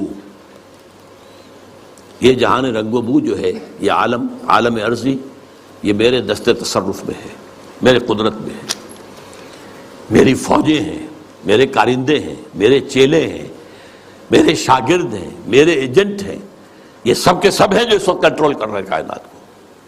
کیا زمین، کیا محرومہ، کیا آسمان تو بتو. نہ صرف زمین بلکہ آسمان بھی میرے قبضے میں ہے.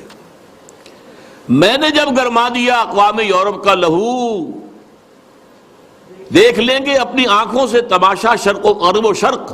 میں نے جب گرما دیا اقوام یورپ کا لہو. اب یہ اقوام یورپ کا لہو گرم ہوا ہے ورلڈ وار نمبر 2.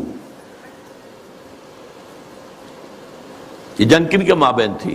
اقوام غربی کا تھا. یورپ میں ہوئی، کروڑوں انسان قتل ہوئے. اور اب ورلڈ وار 3 از ان دی آفنگ، سر پر لٹکی ہوئی ہے. کچھ ٹائم فیکٹر کی بات ہے، کتنا وقت لگے. یہ میرا مستقل موضوع ہے جس پر میری گفتگویں ہوتی رہتی ہیں، اس وقت وقت نہیں لوں گا زیادہ. لیکن بہرحال وہ سر پہ ٹنگی ہوئی تلوار کے مانند ہے. دیکھ لیں گے اپنی آنکھوں سے تماشا غرب و شرق. میں نے جب گرما دیا اقوام یورپ کا لہو. سب کو دیوانہ بنا سکتی ہے میری کیا امامان سیاست، کیا کلیسا کے شیوخ. سب کو دیوانہ بنا سکتی ہے میری ایک ہو.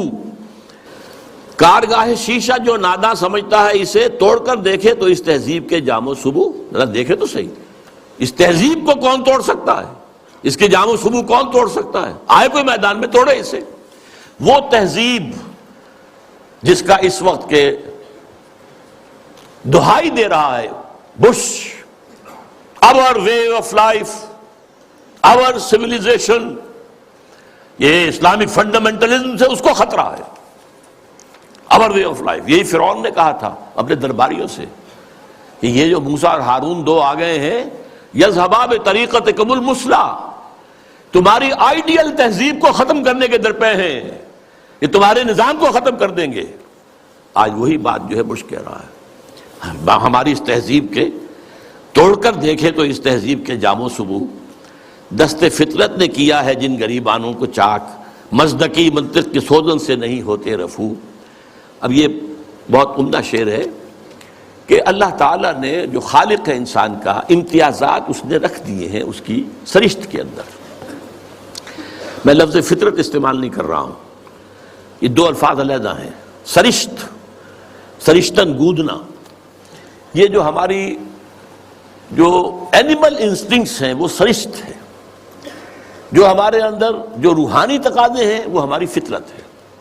فطرت اللہ التی فطر الناس علیہا، اس کی تو نسبت جو ہے ذات باری تعالیٰ کے ساتھ ہے. وَنَفَخْتُ فِيهِ مِن روحی. لیکن انسان کی سرشت کے اندر ظاہر بات ہے، جینز کے اندر کہہ لیجیے آج کی اصطلاح میں فرق تو ہے. کوئی زیادہ ذہین پیدا ہوتا ہے، کوئی غبی ہے. کوئی زیادہ جسمانی صحت والے جینز لے کر آتا ہے، کوئی بنیادی طور پر ایسے جینز لے کر آ رہا ہے کہ بیمار ہو رہا ہے، اور بیماری بھی ایسی جو لا علاج ہے. تو یہ تو فرق اور امتیاز تو رہے گا. تو یہ کوئی مزدکی منطق جو ہے مساوات جس طرح کی اس نے اس تصور دیکھا تھا، اس کی سوزن، اس کی سوئی سے یہ غریبان چاک ہونے والے نہیں ہیں. اسلام نے بھی ان کو ختم نہیں کیا ہے، ان کو ایک حد میں لایا ہے.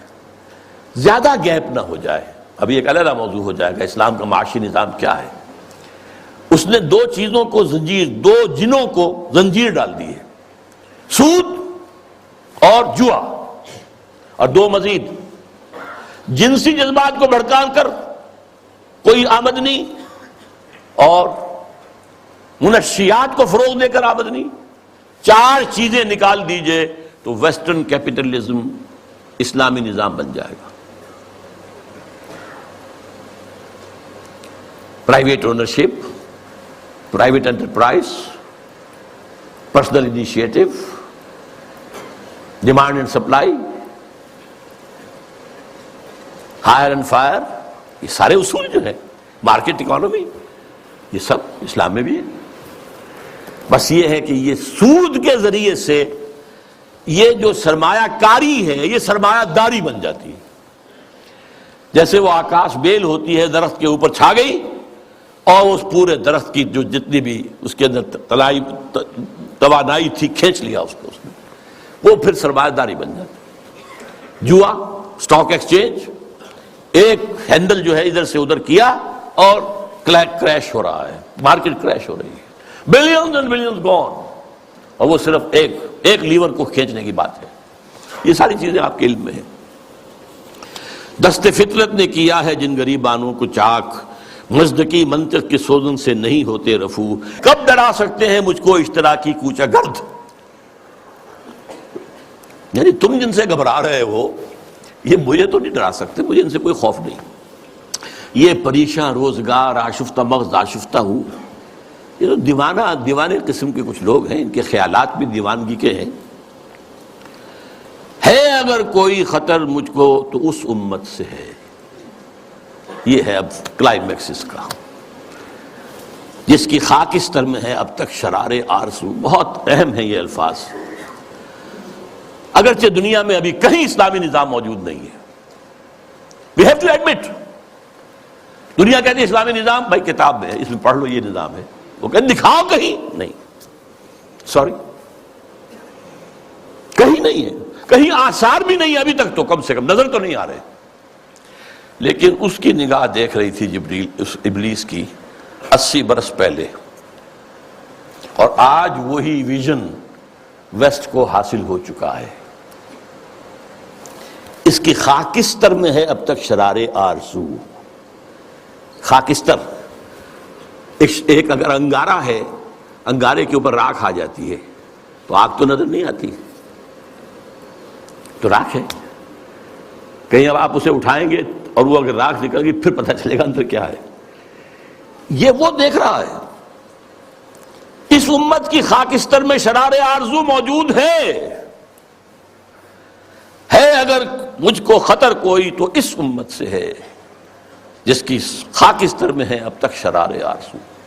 یہ شرار آرزو پیدا کب ہوا یہ بھی سمجھ لیجئے۔ ویسٹرن کلونیلزم کا بستر جب طے ہوا، وہ نئی بساط بچھانی ہے اس کے بعد ہی، جیسے ہی ویسٹرن کلونیلزم گیا ہے ورلڈ بینک صاحب تشریف لے آئے، اسی وقت قائم ہوئے ہیں مالیاتی استعمار کا آغاز۔ لیکن جب یہ طے ہوا اب ہم مسلمان بھی آزاد ہو گئے تو خیال آیا جیسے کسی بے ہوش سے ہوش میں آنے کے بعد یاد آتا ہے میں کیا تھا، ہم کیا تھے، ہمارا بھی تو ایک نظام تھا، کم سے کم یہ کہ ہمارے بھی کچھ قوانین تھے، کچھ تعزیرات تھیں، کچھ حدود تھے، کچھ سزائیں تھیں، کوئی فیملی لاز تھے، کوئی ہمارے جو قانون وراثت تھا، ہماری تہذیب تھی، ہمارے ہاں کی وہ شرم اور عفت والی جو ہے ایک معاشرت تھی، وہ یاد آئی اور ایک خواہش دل میں انگڑائیاں لینے لگی۔ And this was a universal phenomenon from Indonesia till Mauritania. مخزومی پارٹی، جماعت اسلامی، خاکسار اسلام کے غلبے کے لیے، فدائیین ایران میں، مخزومی پارٹی انڈونیشیا میں، الاخوان المسلمون مصر میں، عباد الرحمن لبنان میں، سعید نورسی ترکی میں، وغیرہ وغیرہ وغیرہ، یہ سب تحریک ایک ہے۔ نعیم صدیقی مرحوم نے ایک نظم بھی کہی تھی، مجھے اب وہ یاد تو نہیں ہے ایک ہی جذبہ، کہیں اونچا کہیں مدھم، یہ ایک ہی جذبہ ہے، یہ سارا کا سارا، نام اور ہے، وہ اخوان ہے، یہ جماعت اسلامی ہے، یہ خاکسار ہیں، خاکسار بھی ایک وقت میں بڑے زور شور سے اٹھے تھے۔ بہرحال یہ جذبہ جو ہے اس وقت سے ہے، لیکن افسوس یہ جذبہ دو چیزوں میں ٹھوکر کھا گیا۔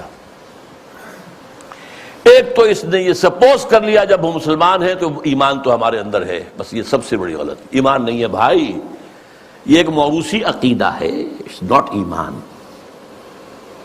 ایمان وہ ہوتا ہے جو پرسنل کنوکشن کی شکل اختیار کرے، یقین پیدا کرے، ناداں یقین سے ہاتھ آتی ہے وہ درویشی کے جس کے سامنے جھکتی ہے فغفوری۔ You start with this that we are Muslims, so that we are Momins۔ اب بس صرف عبارت بنانی ہے، اللہ غلط۔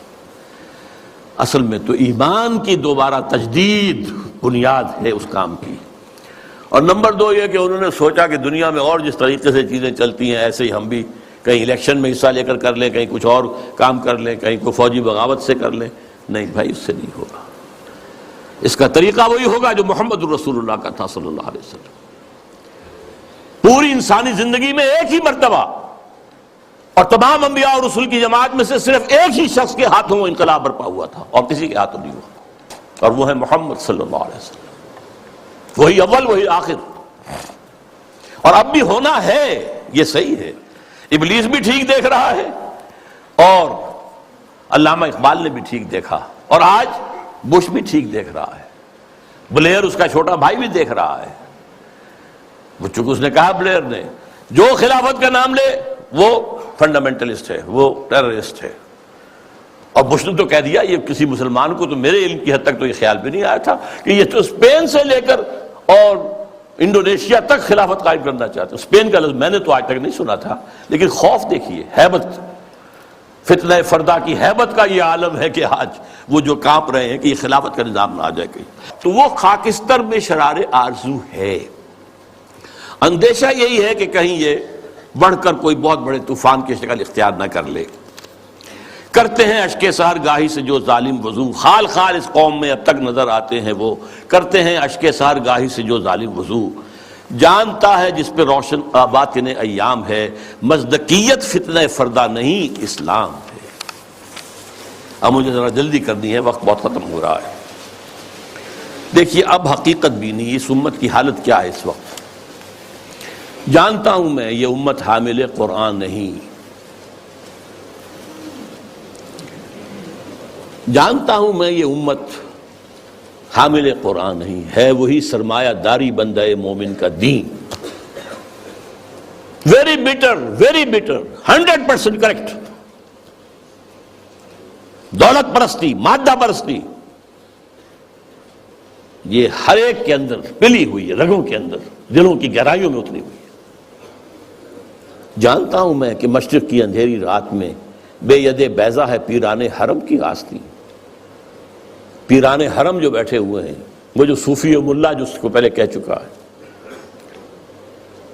صوفی ملا ملوکیت کے بندے ہیں تمام، ان کی آستین میں ید بیضا نہیں ہے. حضرت موسیٰ کے آستین میں سے ہاتھ نکلتا تھا تو وہ چمکتا ہوا ہوتا تھا، دمکتا ہوا سورج کی طرح. وہ نہیں ہے.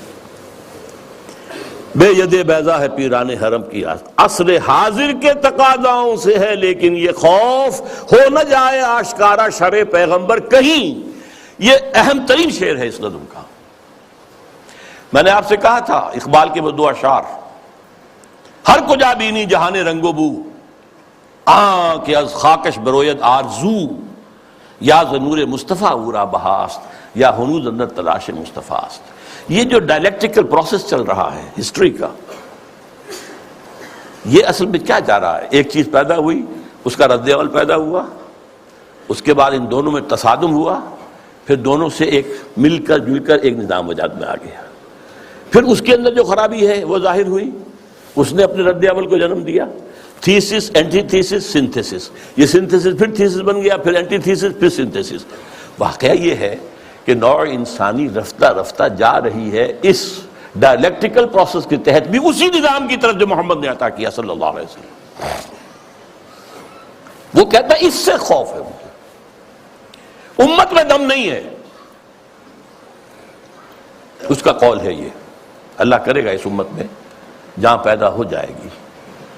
لیکن کہہ وہی رہا کہ میں جانتا ہوں میں یہ امت حامل قرآن نہیں ہے، وہی سرمایہ داری بندہ مومن کا دین. جانتا ہوں میں کہ مشرق کی اندھیری رات میں بے ید بیضا ہے پیران حرم کی آستین، عصر حاضر کے تقاضاؤں سے ہے لیکن یہ خوف. دیکھیے ملوکیت، امپیریلزم، شہنشاہیت کے جواب میں رد عمل میں انقلاب آیا فرانس کا، جمہوریت آ گئی. جمہوریت چونکہ اللہ کی ہدایت سے تو مستفید نہیں ہے، یہ تو مادہ، اندھا مادہ جو ہے وہ ایکشن ریئیکشن پیدا کر رہا ہے. اس کے اندر وہ جو دولت پرستی تھی، سود رہا، پھر انڈسٹریل ریولوشن آ گیا تو وہ سرمایہ داری بن گئی. ایک لعنت سے چھٹکارا پایا، دوسری لعنت میں گرفتار. فیوڈل لارڈ سے آزاد ہوئے، کارخانے دار اس کے غلام ہو گئے. اس کے رد عمل میں کمیونزم آیا، ایک پارٹی ڈکٹیٹرشپ آ گئی. اب وہ بھی ختم ہوا، اب کہاں آئے گا؟ اب انسان دو راہ پر کھڑا ہے، کہاں جائے گا؟ فوکویاما کہتا ہے اینڈ آف ہسٹری، تاریخ انسانی کے اندر جو سب سے اونچا مقام ہو سکتا تھا ہم حاصل کر چکے. کمیونزم کا خاتمہ ہو گیا، اب کوئی نظام ہمارے مد مقابل آ ہی نہیں سکتا.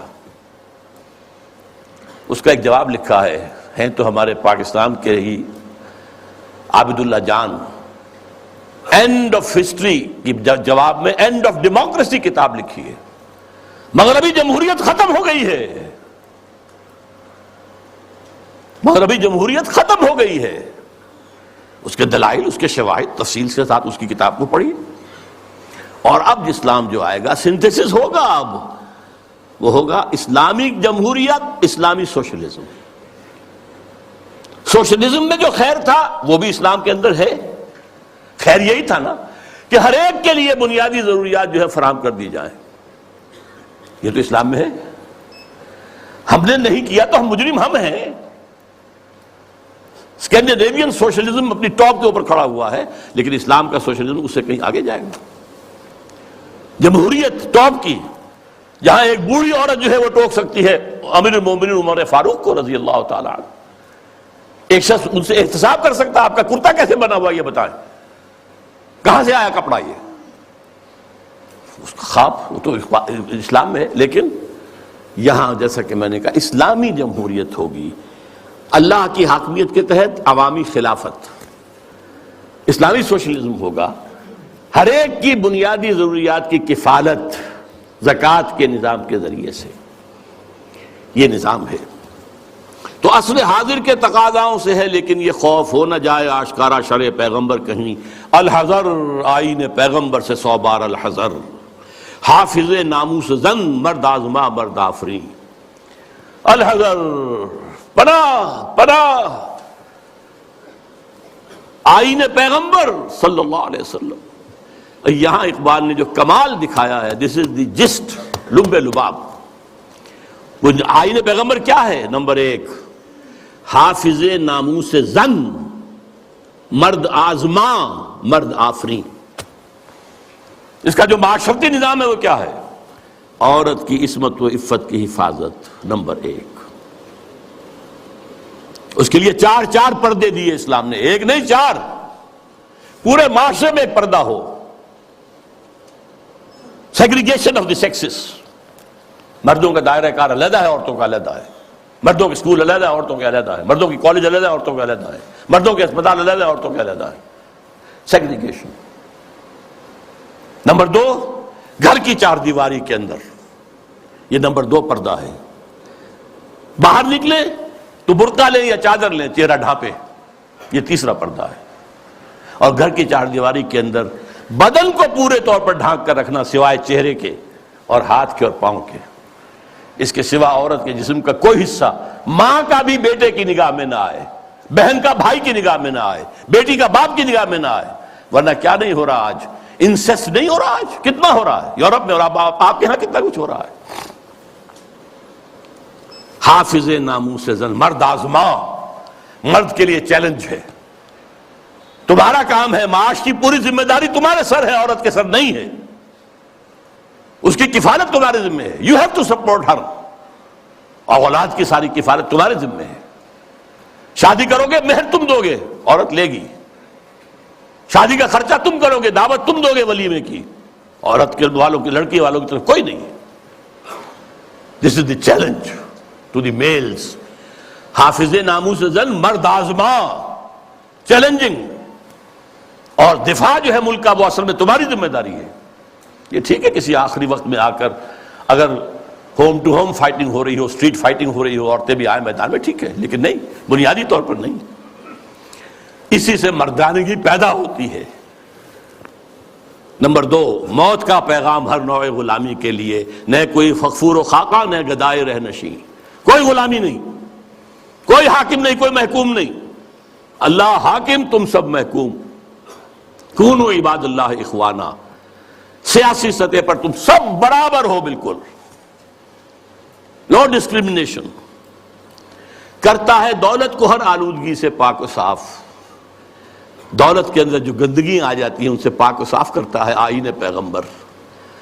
زکوٰۃ بھی نکالو اس میں سے، صدقات بھی نکالو اس میں سے، پاک کرو اس کو۔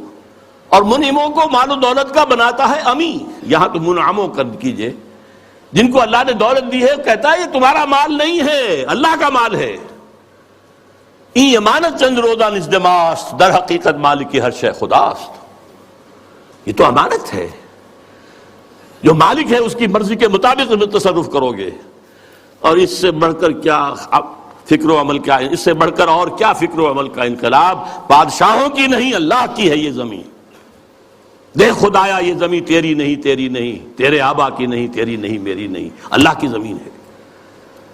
اصول کیا ہے؟ کوئی بنجر زمین کہیں پڑی ہے، جو اس کو قابل کاشت بنا لے گا وہی مالک ہو جائے گا، اور اگر کاشت نہیں کرے گا، 3 سال اگر گزر گئے تو ختم، ملکیت ختم۔ اور جس کی زمین ہے خود کاشت کرے، یہ میں پہلے بیان کر چکا ہوں۔ امام ابو حنیفہ، امام مالک دونوں کا موقف ہے۔ اب کیا کہہ رہا ہے دیکھیے، چشم عالم سے رہے پوشیدہ یہ آئین تو خوب، یہ آئین انسانوں کے نگاہوں کے سامنے آنا نہیں چاہیے، اسے روکو۔ ذرا سی جھلک دکھانے کی امید ہو گئی افغانستان میں، اس ابلیس اور ابلیس کے چیلوں نے نپ دی ایول ان دی بڈ، ختم، جھلک ہو گئی تھی، تھوڑی سی جھلک تھی، پورے افغانستان میں امن و امان ہو گیا تھا۔ یہ غنیمت ہے کہ خود مومن ہے محروم یقین۔ ہمارے لیے یہ بات ہے قابل اطمینان کہ مومن ہی کو یقین نہیں ہے کہ میرے پاس یہ نظام ہے، یہ نظام واقعی اچھا ہے، یہاں تو کہتے ہیں سود کے بغیر کوئی نظام چل ہی نہیں سکتا، معیشت کا کوئی نظام ممکن ہی نہیں ہے، یہ ہمارے ہاں سب کہتے ہیں۔ وہ سارا نظام جو ان کا جو ہے وہ جادو وہ ہے جو سر چڑھ کر بول رہا ہے یہی بہتر الہیات میں الجھا رہے، یہ کتاب اللہ کی تعویلات میں الجھا رہے، اسی میں لگائے رکھو اسے، اس میں یہ مفہوم اور اس کے اندر یہ مفہوم اور اس میں سے نکالو اور بال کی کھال اتارو، اس میں لگائے رکھو، توڑ ڈالے جس کی تکبیریں طلسم میں ششہات، ہونا روشن اس خدا اندیش کی تاریک رات۔ یہ خدا کا تصور رکھنے والا جو ہے، اس کی رات جو تاریک ہے وہ کہیں روشن نہ ہو جائے، صبح نہ طلوع ہو جائے، کیونکہ پھر اس کی تکبیریں جو ہیں شش جہات، 6 جو ڈائمنشنز ہیں، ان سب کو جو ہے توڑ کے رکھ دے گی۔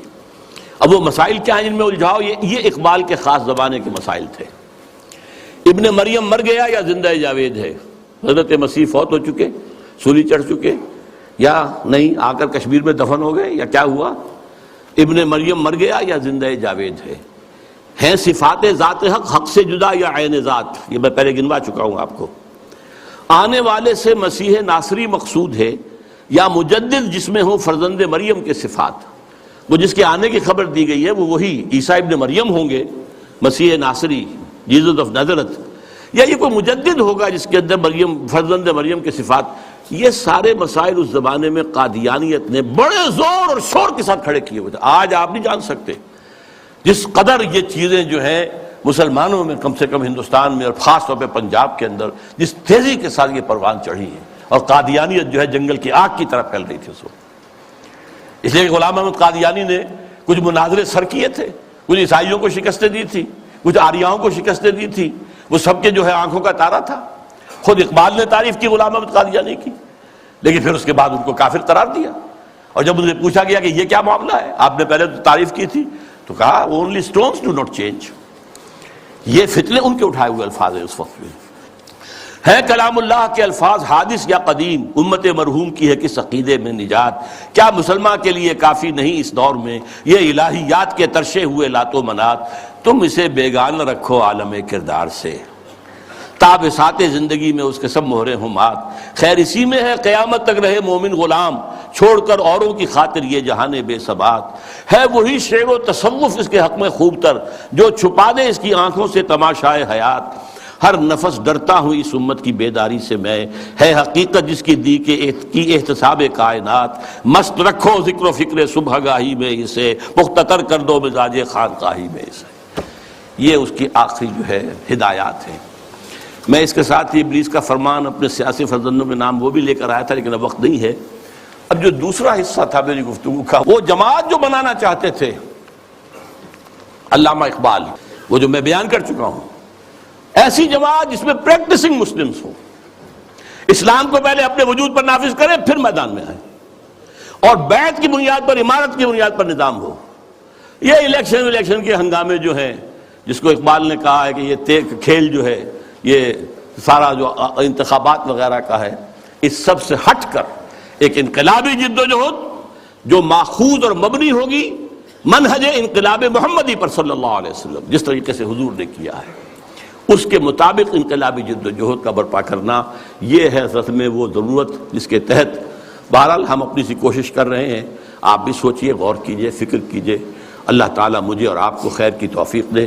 اقول قولی ھذا واستغفر اللہ لی ولکم ولسائر المسلمین والمسلمات۔